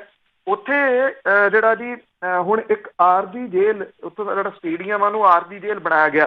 ਫੜ ਕੇ ਉੱਥੇ ਦਿਓ ਸੰਗਰੂਰ ਡਿਸਟ੍ਰਿਕਟ ਦੇ ਵਿੱਚ 130 ਕੇਸ ਦਰਜ ਕਰਕੇ 150 ਬੰਦਾ ਜਿਹੜਾ ਜੀ ਉਹ ਗ੍ਰਿਫਤਾਰ ਕੀਤਾ ਗਿਆ। ਸਾਰੇ ਜਗ੍ਹਾ ਤੋਂ ਅਜਿਹੀਆਂ ਖਬਰਾਂ ਜਿਹੜੀਆਂ ਜੀ ਉਹ ਆ ਰਹੀਆਂ ਨੇ। ਇਹ ਥਾਂ ਥਾਂ ਦੇ ਉੱਤੇ ਸਖਤੀ ਹੁਣ ਪੁਲਿਸ ਦੇ ਵੱਲੋਂ ਕੀਤੀ ਜਾ ਰਹੀ ਹੈ। ਤਰੀਕਾ ਇਹੀ ਹੈ ਜੀ, 188 ਧਾਰਾ ਇੱਦਾਂ ਦੀ ਹੈ ਕਿ ਇਹ ਗੈਰ ਜ਼ਮਾਨਤੀ ਹੈ। 15 ਦਿਨ ਤੱਕ ਕਿਤੇ ਗਏ ਨਹੀਂ ਜੀ, ਵੀ ਉਹਨਾਂ ਨੂੰ ਉਹਨਾਂ ਸਟੇਡੀਅਮ ਦੇ ਵਿੱਚ ਜਿਹੜਾ ਜੀ ਉਹ ਤਾੜ ਕੇ ਰੱਖਿਆ ਜਾਊਗਾ। ਅਦਰਵਾਈਜ਼ ਇਹ ਲੋਕ ਸੂਤ ਆਉਣ ਵਾਲੇ ਵੀ ਹੈ ਨਹੀਂ ਗੇ ਜੀ, ਕਿਉਂਕਿ ਅਜੇ ਵੀ ਇਹ ਚੁਗਲ ਦੇ ਰੂਪ ਦੇ ਵਿੱਚ ਲੈ ਰਹੇ ਆ। ਹੱਥ ਕੱਢ ਦਿੰਦੇ ਆ ਅੱਗੋਂ ਜਿਹੜਾ ਜੀ ਹੈਂਡ ਸ਼ੇਕ ਕਰਨ ਨੂੰ। ਜੇ ਕਿਸੇ ਨੂੰ ਕਹੋ ਵੀ ਹੱਥ, ਹੁਣ ਤਾਂ ਖੈਰ ਜਿਹੜਾ ਜੀ ਲੋਕਡਾਊਨ ਹੈ, ਜੇ ਕਿਸੇ ਨੂੰ ਕਹੋ ਵੀ ਹੈਂਡ ਸ਼ੇਕ ਨਹੀਂ ਕਰਨਾ ਤੇ ਅੱਗੋਂ ਜਿਹੜਾ ਨਾ ਜੀ ਉਹ ਖਤਰਨਾਕ ਹਾਸਾ ਹੱਸਦੇ ਆ ਵੀ ਇੱਦਾਂ ਕੀ ਉਹ ਚੱਲਿਆ ਤੈਨੂੰ ਜਿਹੜਾ ਜੀ। ਫਿਰ ਜੇ ਕਹੋ ਵੀ ਇਹ ਜ਼ਰੂਰੀ ਨਹੀਂ ਮੈਨੂੰ ਤੇਰੇ ਤੋਂ ਹੋਣਾ, ਤੈਨੂੰ ਮੇਰੇ ਤੋਂ ਵੀ ਹੋ ਸਕਦਾ। ਗੱਲ ਇਹ ਹੈ ਕਿ ਪਤਾ ਨਹੀਂ ਇਹ ਕੀ ਸਾਡੇ ਸੁਭਾਅ ਦੇ ਵਿੱਚ, ਪੰਜਾਬੀ ਸੁਭਾਅ 'ਚ ਵੜ ਗਿਆ ਕਿ ਅਸੀਂ ਕਿਸੇ ਚੀਜ਼ ਨੂੰ ਸੀਰੀਅਸ ਲੈਣ ਦੇ ਵਾਸਤੇ ਤਿਆਰ ਹੀ ਨਹੀਂ ਹੁੰਦੇ। ਬਿਲਕੁਲ ਜੀ, ਸੀਰੀਅਸ ਹੈ ਨਹੀਂ ਗੇ। ਤਾਂ ਜਿਹੜੀ ਸਜ਼ਾ ਦੇ ਰਹੇ ਇਹਨਾਂ ਨੂੰ ਨਾ ਬਹੁਤ ਵਧੀਆ, ਨਹੀਂ ਘਰ 'ਚ ਵੀ ਨਹੀਂ ਟਿਕਣਾ ਸੀਗਾ, ਉੱਥੇ ਰੱਖ ਰਹੇ ਇਹਨਾਂ ਦਾ। ਅਤੇ ਅੱਗੇ ਗੱਲ ਕਰਦੇ ਹਾਂ ਸਿਹਤ ਵਿਭਾਗ ਦੀ। ਸਿਹਤ ਵਿਭਾਗ ਦੇ ਵਿੱਚ ਬਹੁਤ ਕੁਛ ਹੈਗਾ ਕਿ ਜਿਹੜੇ ਉੱਥੇ ਕੰਮ ਕਰਨ ਵਾਲੇ ਆ ਉਹ ਕਹਿੰਦੇ ਵੀ ਸਾਡੇ ਕੋਲ ਤਾਂ ਕੁਛ ਹੈ ਹੀ ਨਹੀਂ ਗਾ, ਅਸੀਂ ਕਿਸ ਆਸਰੇ ਮਰੀਜ਼ਾਂ ਦੇ ਲਈ ਲੜੀਏ। ਐਕਚੁਅਲੀ ਇਹ ਦੋ ਜਗ੍ਹਾ ਤੋਂ ਜਿਹੜੀਆਂ ਦੀ ਇਹ ਆਇਆ, ਇਹਨੂੰ ਤੁਸੀਂ ਇਹ ਕਹਿ ਲਓ ਬਾਗੀ ਸੁਰਾਂ ਨੇ ਔਰ ਜਾਇਜ਼ ਹੈ ਉਹਨਾਂ ਦੀਆਂ ਜਿਹੜੀਆਂ ਦੀ ਗੱਲਾਂ। ਜਦੋਂ PGI ਦੇ ਵਿੱਚ ਜਿਹੜਾ ਵਿਅਕਤੀ ਦੀ ਮੌਤ ਹੋ ਗਈ ਆ, ਇਹਨੂੰ ਲਿਆਂਦਾ ਗਿਆ, ਉਹਨੂੰ ਪਹਿਲਾਂ ਐਮਰਜੈਂਸੀ ਦੇ ਵਿੱਚ ਜਿਹੜਾ ਦੀ ਉਹ ਲਿਆਂਦਾ ਗਿਆ। ਹੁਣ ਐਮਰਜੈਂਸੀ ਦੇ ਵਿੱਚ ਤਾਂ ਪਹਿਲੀ ਤਾਂ ਗੱਲ ਹੈ ਵੀ ਨਹੀਂ, ਜਿਹੜੇ ਦੂਜੇ ਵਾਰਡ ਬਣੇ ਨੇ ਉਹਨਾਂ ਦੇ ਵਿੱਚ ਵੀ ਜਿੰਨੀਆਂ ਤਿਆਰੀਆਂ ਚਾਹੀਦੀਆਂ ਉਨੀਆਂ ਤਿਆਰੀਆਂ ਹੈ ਨਹੀਂ ਗੀਆਂ। ਮੈਂ ਪਹਿਲਾਂ ਵੀ ਇੱਕ ਦਿਨ ਗੱਲ ਕੀਤੀ ਵੀ ਥਾਂ ਥਾਂ ਦੇ ਉੱਤੇ ਇਕਾਂਤਵਾਸ ਭੇਜਣ ਦੇ ਵਾਸਤੇ ਜਿਹੜਾ ਦੀ ਉਹ ਵਾਰਡ ਬਣਾਤੇ। ਬੜਾ ਚੰਗੀ ਗੱਲ ਹੈ ਜੀ, ਚਲੋ ਉਹ ਪ੍ਰਬੰਧ ਵੀ ਹੋਣੇ ਜ਼ਰੂਰੀ ਨੇ, ਨਹੀਂ ਤਾਂ ਉਹਦੇ ਉੱਤੇ ਕਿੰਤੂ ਪ੍ਰੰਤੂ ਹੋਣਾ ਸੀਗਾ। ਉਹ ਇਹ ਇਉਂ ਨਹੀਂ ਹੈਗਾ ਜੀ ਕਿ ਇਹ ਕੋਈ ਹੜ੍ਹ ਪੀੜਤ ਲਿਆਉਣੇ ਆ ਵੀ ਨੀਵੀਆਂ ਥਾਵਾਂ ਤੋਂ ਲਿਆ ਕੇ ਉੱਚੀਆਂ ਥਾਵਾਂ 'ਤੇ ਲਿਆ ਕੇ ਬਿਠਾ ਦਿਓ ਜੀ। ਉਹਦੇ ਅੱਗੋਂ ਪ੍ਰਬੰਧ ਹੋਣੇ ਚਾਹੀਦੇ। ਔਰ ਕਮ ਸੇ ਕਮ ਇਹ ਉਹ ਲੋਕ ਨੇ ਜਿਹੜੇ ਫਰੰਟ ਦੇ ਉੱਤੇ ਲੜਾਈ ਲੜ ਰਹੇ ਆ ਜੀ। ਹੁਣ ਜੇ ਸਰਹੱਦ ਦੇ ਉੱਤੇ ਲੜਾਈ ਲੱਗੀ ਆ, ਫਰੰਟ ਤੇ ਲੜਨ ਵਾਲੇ ਤੁਸੀਂ ਉਹਨਾਂ ਨੂੰ ਇਹ ਆਖੋ ਵੀ ਸਾਡੇ ਕੋਲੇ ਹਥਿਆਰ ਨਹੀਂ ਕੋਈ ਹੈਗਾ, ਪਰ ਮੁਕਾਬਲਾ ਬਹੁਤ ਜ਼ਬਰਦਸਤ ਜਿਹੜਾ ਤੁਸੀਂ ਕਰੋ, ਇਹ ਤਾਂ ਪੋਸੀਬਲ ਨਹੀਂ ਹੈ ਨਾ ਬਿਨਾਂ ਹਥਿਆਰਾਂ ਤੋਂ। ਹੁਣ ਹਥਿਆਰ ਉਹ ਨਹੀਂ ਚਾਹੀਦੇ ਜੀ ਜਿਹੜੇ ਗੋਲੀਆਂ ਬੰਦੂਕਾਂ ਨੇ, ਇਹਨਾਂ ਨੂੰ ਤਾਂ ਇਹਨਾਂ ਦੇ ਔਜ਼ਾਰ ਚਾਹੀਦੇ ਨੇ ਨਾ। ਔਜ਼ਾਰਾਂ ਤੋਂ ਪਹਿਲਾਂ ਇਹਨਾਂ ਡਾਕਟਰਸ ਦੀ, ਇਹਨਾਂ ਨਰਸਿਸ ਦੀ, ਇਹਨਾਂ ਮੈਡੀਕਲ ਸਟਾਫ ਦੀ ਜਿਹੜੀ ਹੈ ਜੀ ਉਹ ਸਿਕਿਉਰਿਟੀ ਜ਼ਰੂਰੀ ਆ, ਉਹਨਾਂ ਦੀ ਸੁਰੱਖਿਆ ਜ਼ਰੂਰੀ ਆ। ਉਹਨਾਂ ਦੀ ਸੁਰੱਖਿਆ ਕੀ ਹੈ ਜੀ? ਉਹ ਗਲਵਜ਼ ਨੇ, ਉਹ ਮਾਸਕ ਨੇ, ਤੇ ਉਹਨਾਂ ਨੂੰ ਪਾਉਣ ਵਾਲੇ ਜਿਹੜੇ ਜੀ ਉਹ ਸਬੂਤ ਨੇ। PGI ਦੇ ਵਿੱਚ ਜਦੋਂ ਐਮਰਜੈਂਸੀ 'ਚ ਪਹਿਲਾਂ ਲਿਆਂਦਾ, ਹੁਣ ਐਮਰਜੈਂਸੀ 'ਚ ਕਿੰਨੇ ਲੋਕਾਂ ਦੇ, ਕਿੰਨੇ ਮੈਡੀਕਲ ਸਟਾਫ ਦੇ ਕਿੰਨੇ ਸੰਪਰਕ ਦੇ ਵਿੱਚ ਉਹ ਆਇਆ ਬੰਦਾ, ਉਹਦੇ ਨਾਲ 14 ਦੇ ਕਰੀਬ ਡਾਕਟਰ, ਨਰਸਿਸ ਤੇ ਜਿਹੜਾ ਸਟਾਫ ਹੈ ਉਹ ਇਕਾਂਤਵਾਸ ਚਲੇ ਗਏ ਜੀ, ਕਿਉਂਕਿ ਉਹਦੇ ਸੰਪਰਕ ਦੇ ਵਿੱਚ ਸੀ। ਜਦੋਂ ਇੱਥੇ ਪਟਿਆਲੇ ਦੇ ਵਿੱਚ ਉਹ ਲਿਆਂਦੀ ਗਈ ਆ ਔਰਤ ਜਿਹੜੀ, ਔਰ ਉਹਨੂੰ ਪਹਿਲਾਂ ਇਹ ਲੋਕ ਜਿਹੜਾ ਜੀ ਐਮਰਜੈਂਸੀ ਵਾਰਡ ਦੇ ਵਿੱਚ ਲੈ ਆਏ। ਤੁਸੀਂ ਦੇਖੋ ਇਹ ਕਿਤੇ ਨਾ ਕਿਤੇ ਤਾਂ ਕੁਝ ਕਮਿਊਨੀਕੇਸ਼ਨ ਜਿਹੜਾ ਚਾਹੀਦਾ ਨਾ, ਕਿਉਂਕਿ ਲੁਧਿਆਣੇ ਦੇ ਵਿੱਚ ਜਦੋਂ ਇਹ ਪਤਾ ਲੱਗਿਆ ਵੀ ਇਹ ਤਾਂ ਕਰੋਨਾ ਵਾਇਰਸ ਤੋਂ ਪੀੜਤ ਹੈ ਤੇ ਇਹ ਲਾਸਟ ਸਟੇਜ ਵੱਲ ਨੂੰ ਵੱਧ ਰਹੀ ਹੈ, ਉਹਨੂੰ ਝੱਟ ਦੇਣੀ ਰੈਫਰ ਕਰਤਾ ਰਜਿੰਦਰਾ ਹਸਪੀਟਲ। ਇਹ ਉੱਥੋਂ ਦੇ ਸਟਾਫ ਦੀ ਡਿਊਟੀ ਬਣਦੀ ਸੀ ਵੀ ਜੇ ਰਜਿੰਦਰਾ ਹਸਪੀਟਲ ਉਹਨੂੰ ਰੈਫਰ ਕੀਤਾ ਤੇ ਉਹਨੂੰ ਕਮ ਸੇ ਕਮ ਅਗਾਊਂ ਚੇਤਾਵਨੀ ਦਿੰਦੇ, ਆਹ ਵਹੀਕਲ ਜਿਹੜਾ ਲੈ ਕੇ ਆ ਰਿਹਾ ਉਹਦੇ ਵਿੱਚ ਜਿਹੜਾ ਮਰੀਜ਼ ਹੈ ਉਹ ਕਰੋਨਾ ਵਾਇਰਸ ਤੋਂ ਪੀੜਤ ਹੈ। ਉਹਨੂੰ ਪਹਿਲੀ ਤਾਂ ਗੱਲ ਉਹਨੂੰ ਮਿਲਿਆ ਨਹੀਂ ਜੀ, ਵਹੀਕਲ ਨਹੀਂ ਉੱਥੋਂ ਮਿਲਿਆ। ਉਹ ਪ੍ਰਾਈਵੇਟ ਵਹੀਕਲ ਕਰਕੇ ਉਹਦੇ ਕੁਝ ਰਿਸ਼ਤੇਦਾਰ ਨਾਲ ਆਏ, ਡਰਾਈਵਰ ਆਇਆ ਨਾਲ, ਇੱਥੇ ਲਿਆਏ ਸਿੱਧਾ ਲਿਆ ਕੇ। ਹੁਣ ਉਹਨਾਂ ਨੂੰ ਵੀ ਕੀ ਪਤਾ ਜੀ, ਜਿਹੜੇ ਉਹ ਮਜ਼ਦੂਰ ਤਬਕਾ ਹੈ ਜੀ ਵਿਚਾਰਾ, ਉਹਨਾਂ ਨੇ ਲਿਆ ਕੇ ਐਮਰਜੈਂਸੀ ਵਾਰਡ ਚਲਾਤੀ। ਐਮਰਜੈਂਸੀ ਵਾਰਡ ਦੇ ਵਿੱਚ ਇਹ ਨਹੀਂ ਕਿਤੇ, ਕਿਉਂਕਿ ਜੇ ਉੱਥੋਂ ਫੋਨ ਆਇਆ ਹੁੰਦਾ ਤੇ ਉਹ ਲੋਕ ਸੁਚੇਤ ਹੋ ਜਾਂਦੇ, ਰਜਿੰਦਰਾ ਵਾਲੇ ਸੁਚੇਤ ਹੋ ਜਾਂਦੇ। ਉਹ ਉੱਥੇ ਵੀ ਉਹੀ ਕੁਛ ਹੋਇਆ ਜੋ PGI ਦੇ ਵਿੱਚ ਹੋਇਆ। 15 ਕੁ ਮਿੰਟ ਦੇ ਕਰੀਬ ਜਿਹੜੇ ਉਹਦੇ ਸੰਪਰਕ ਦੇ ਵਿੱਚ ਆਏ, ਫਿਰ ਉੱਥੋਂ ਪਤਾ ਲੱਗਾ ਵੀ ਇਹ ਤਾਂ ਕਰੋਨਾ ਤੋਂ ਪੀੜਤ ਹੈ। ਭਜਾ ਕੇ ਉਹਨੂੰ ਜਿਹੜਾ ਜੀ ਉਹ ਵਾਰਡ, ਕਰੋਨਾ ਵਾਲੇ ਵਾਰਡ ਦੇ ਵਿੱਚ ਲੈ ਕੇ ਗਏ। ਉੱਥੇ ਹੁਣ ਜਿਹੜੇ 15-20 ਮਿੰਟ ਦੇ ਵਾਸਤੇ ਐਮਰਜੈਂਸੀ ਦੇ ਵਿੱਚ ਉਹਦੇ ਸੰਪਰਕ 'ਚ ਆ ਗਏ, ਉਹਨਾਂ ਦੀ ਫਿਕਰਮੰਦੀ ਜਿਹੜੀ ਹੈ ਜੀ ਉਹ ਜਾਇਜ਼ ਦਿਸ ਰਹੀ ਹੈ। ਜਿਹੜੇ ਇਹ ਵਰਕਰ ਨੇ, ਮੈਡੀਕਲ ਸਟਾਫ ਵਾਲੇ ਨੇ, ਪੈਰਾਮੈਡੀਕਲ ਸਟਾਫ ਵਾਲੇ ਨੇ, ਉਹ ਕੱਲ ਇਕੱਠੇ ਜਿਹੜਾ ਜੀ ਹੋ ਕੇ ਉਹਨਾਂ ਨੇ ਇੱਥੇ ਰੋਸ ਪ੍ਰਦਰਸ਼ਨ ਕੀਤਾ। ਇਹ ਜਿਹੜੀਆਂ ਨਰਸਾਂ ਨੇ ਉਹ ਕਹਿੰਦੀਆਂ ਨੇ ਕਿ ਜਿਹੜੀ ਔਰਤ ਸੀ ਉਹਨੂੰ ਸਿੱਧਾ ਸਧਾਰਨ ਮਰੀਜ਼ ਸਮਝ ਕੇ ਉਹਦੇ ਨਾਲ ਵਿਚਰਦੇ ਰਹੇ। ਬਾਅਦ ਦੇ ਵਿੱਚ ਉਹਨੂੰ ਆਈਸੋਲੇਸ਼ਨ ਵਾਰਡ ਦੇ ਵਿੱਚ ਜਿਹੜਾ ਜੀ ਉਹ ਲਿਜਾਇਆ ਗਿਆ। ਔਰ ਉਹ ਜਿਹੜੀ ਹੈ ਜੀ ਉਹ ਕਹਿੰਦੇ ਆ ਕਿ ਜਿਹੜੀ ਮਰੀਜ਼ ਦੀ ਸਾਰੀ ਰਾਤ ਦੇਖਭਾਲ ਕੀਤੀ ਗਈ, ਅਗਲੇ ਦਿਨ ਉਹਦੀ ਮੌਤ ਹੋ ਗਈ। ਬਾਅਦ ਦੇ ਵਿੱਚ ਉਹਦੀ ਰਿਪੋਰਟ ਜਿਹੜੀ ਸੀ ਉਹ ਆਈ ਕਿ ਉਹ ਤਾਂ ਕਰੋਨਾ ਵਾਇਰਸ ਤੋਂ ਪੀੜਤ ਸੀਗੀ। ਉਹ ਕਹਿੰਦੇ ਕਿ ਇਹਦੀ ਕੋਈ ਸੰਜੀਦਗੀ ਨਹੀਂ ਵਰਤੀ ਗਈ ਔਰ ਉਦੋਂ ਬਾਅਦ ਉਹਨਾਂ ਦੀ ਡਿਊਟੀ ਫੇਰ ਜਿਹੜੀ ਜੀ ਉਹ ਲਾਤੀ। ਉਹ ਕਹਿੰਦੇ ਕਿ ਜਿਹੜੀਆਂ ਇੱਥੇ ਨਰਸਿਸ ਨੇ ਉਹਨਾਂ ਨੂੰ ਆਪਣੀ ਜਿਹੜੀ ਹੈ ਜੀ ਉਹ ਫਿਕਰ ਹੁਣ ਪਈ ਹੋਈ ਹੈ ਕਿ ਉਹਨਾਂ ਦੇ ਸਟਾਫ ਨੂੰ ਮਾਸਕ ਤੱਕ ਜਿਹੜੇ ਜੀ ਉਹ ਮੁਹੱਈਆ ਨਹੀਂ ਕਰਵਾਏ ਜਾ ਰਹੇ। ਉਹ ਕਹਿੰਦੇ ਕਿ ਜਿਹੜੇ ਇਹ ਮਾਸਕ ਨੇ ਇਹ ਕਿਹਾ ਜਾ ਰਿਹਾ ਕਿ ਇੱਕ ਹਫ਼ਤਾ ਇਹਨੂੰ ਜਿਹੜਾ ਜੀ ਮਾਸਕ ਨੂੰ ਵਰਤੋ। ਇਹ ਵੀ ਕਹਿੰਦੇ ਆ ਕਿ ਜਿਹੜੀ ਪਰਸਨਲ ਪ੍ਰੋਟੈਕਸ਼ਨ ਕਿੱਟ ਹੈ ਉਹ ਵੀ ਢੁਕਵੀਂ ਜਿਹੜੀ ਉਹ ਨਹੀਂ ਗਈ। ਔਰ ਤੁਸੀਂ ਹੈਰਾਨ ਹੋਵੋਗੇ ਜਦੋਂ ਇਹਦੀ ਜਿਹੜੀ ਡੈਥ ਹੋ ਗਈ ਆ ਤੇ ਉਹਨੂੰ ਇੱਥੋਂ ਕੋਈ ਲਿਜਾਣ ਦੇ ਵਾਸਤੇ ਤਿਆਰ ਨਹੀਂ ਸੀਗਾ ਜੀ। ਲੁਧਿਆਣੇ ਉਹਦੀ ਡੈੱਡ ਬੋਡੀ ਲਿਜਾਣੀ ਸੀ। ਪ੍ਰਸ਼ਾਸਨ ਹੈ, ਪ੍ਰਸ਼ਾਸਨ ਦੀ ਸਮਝ ਨਹੀਂ ਆਉਂਦੀ।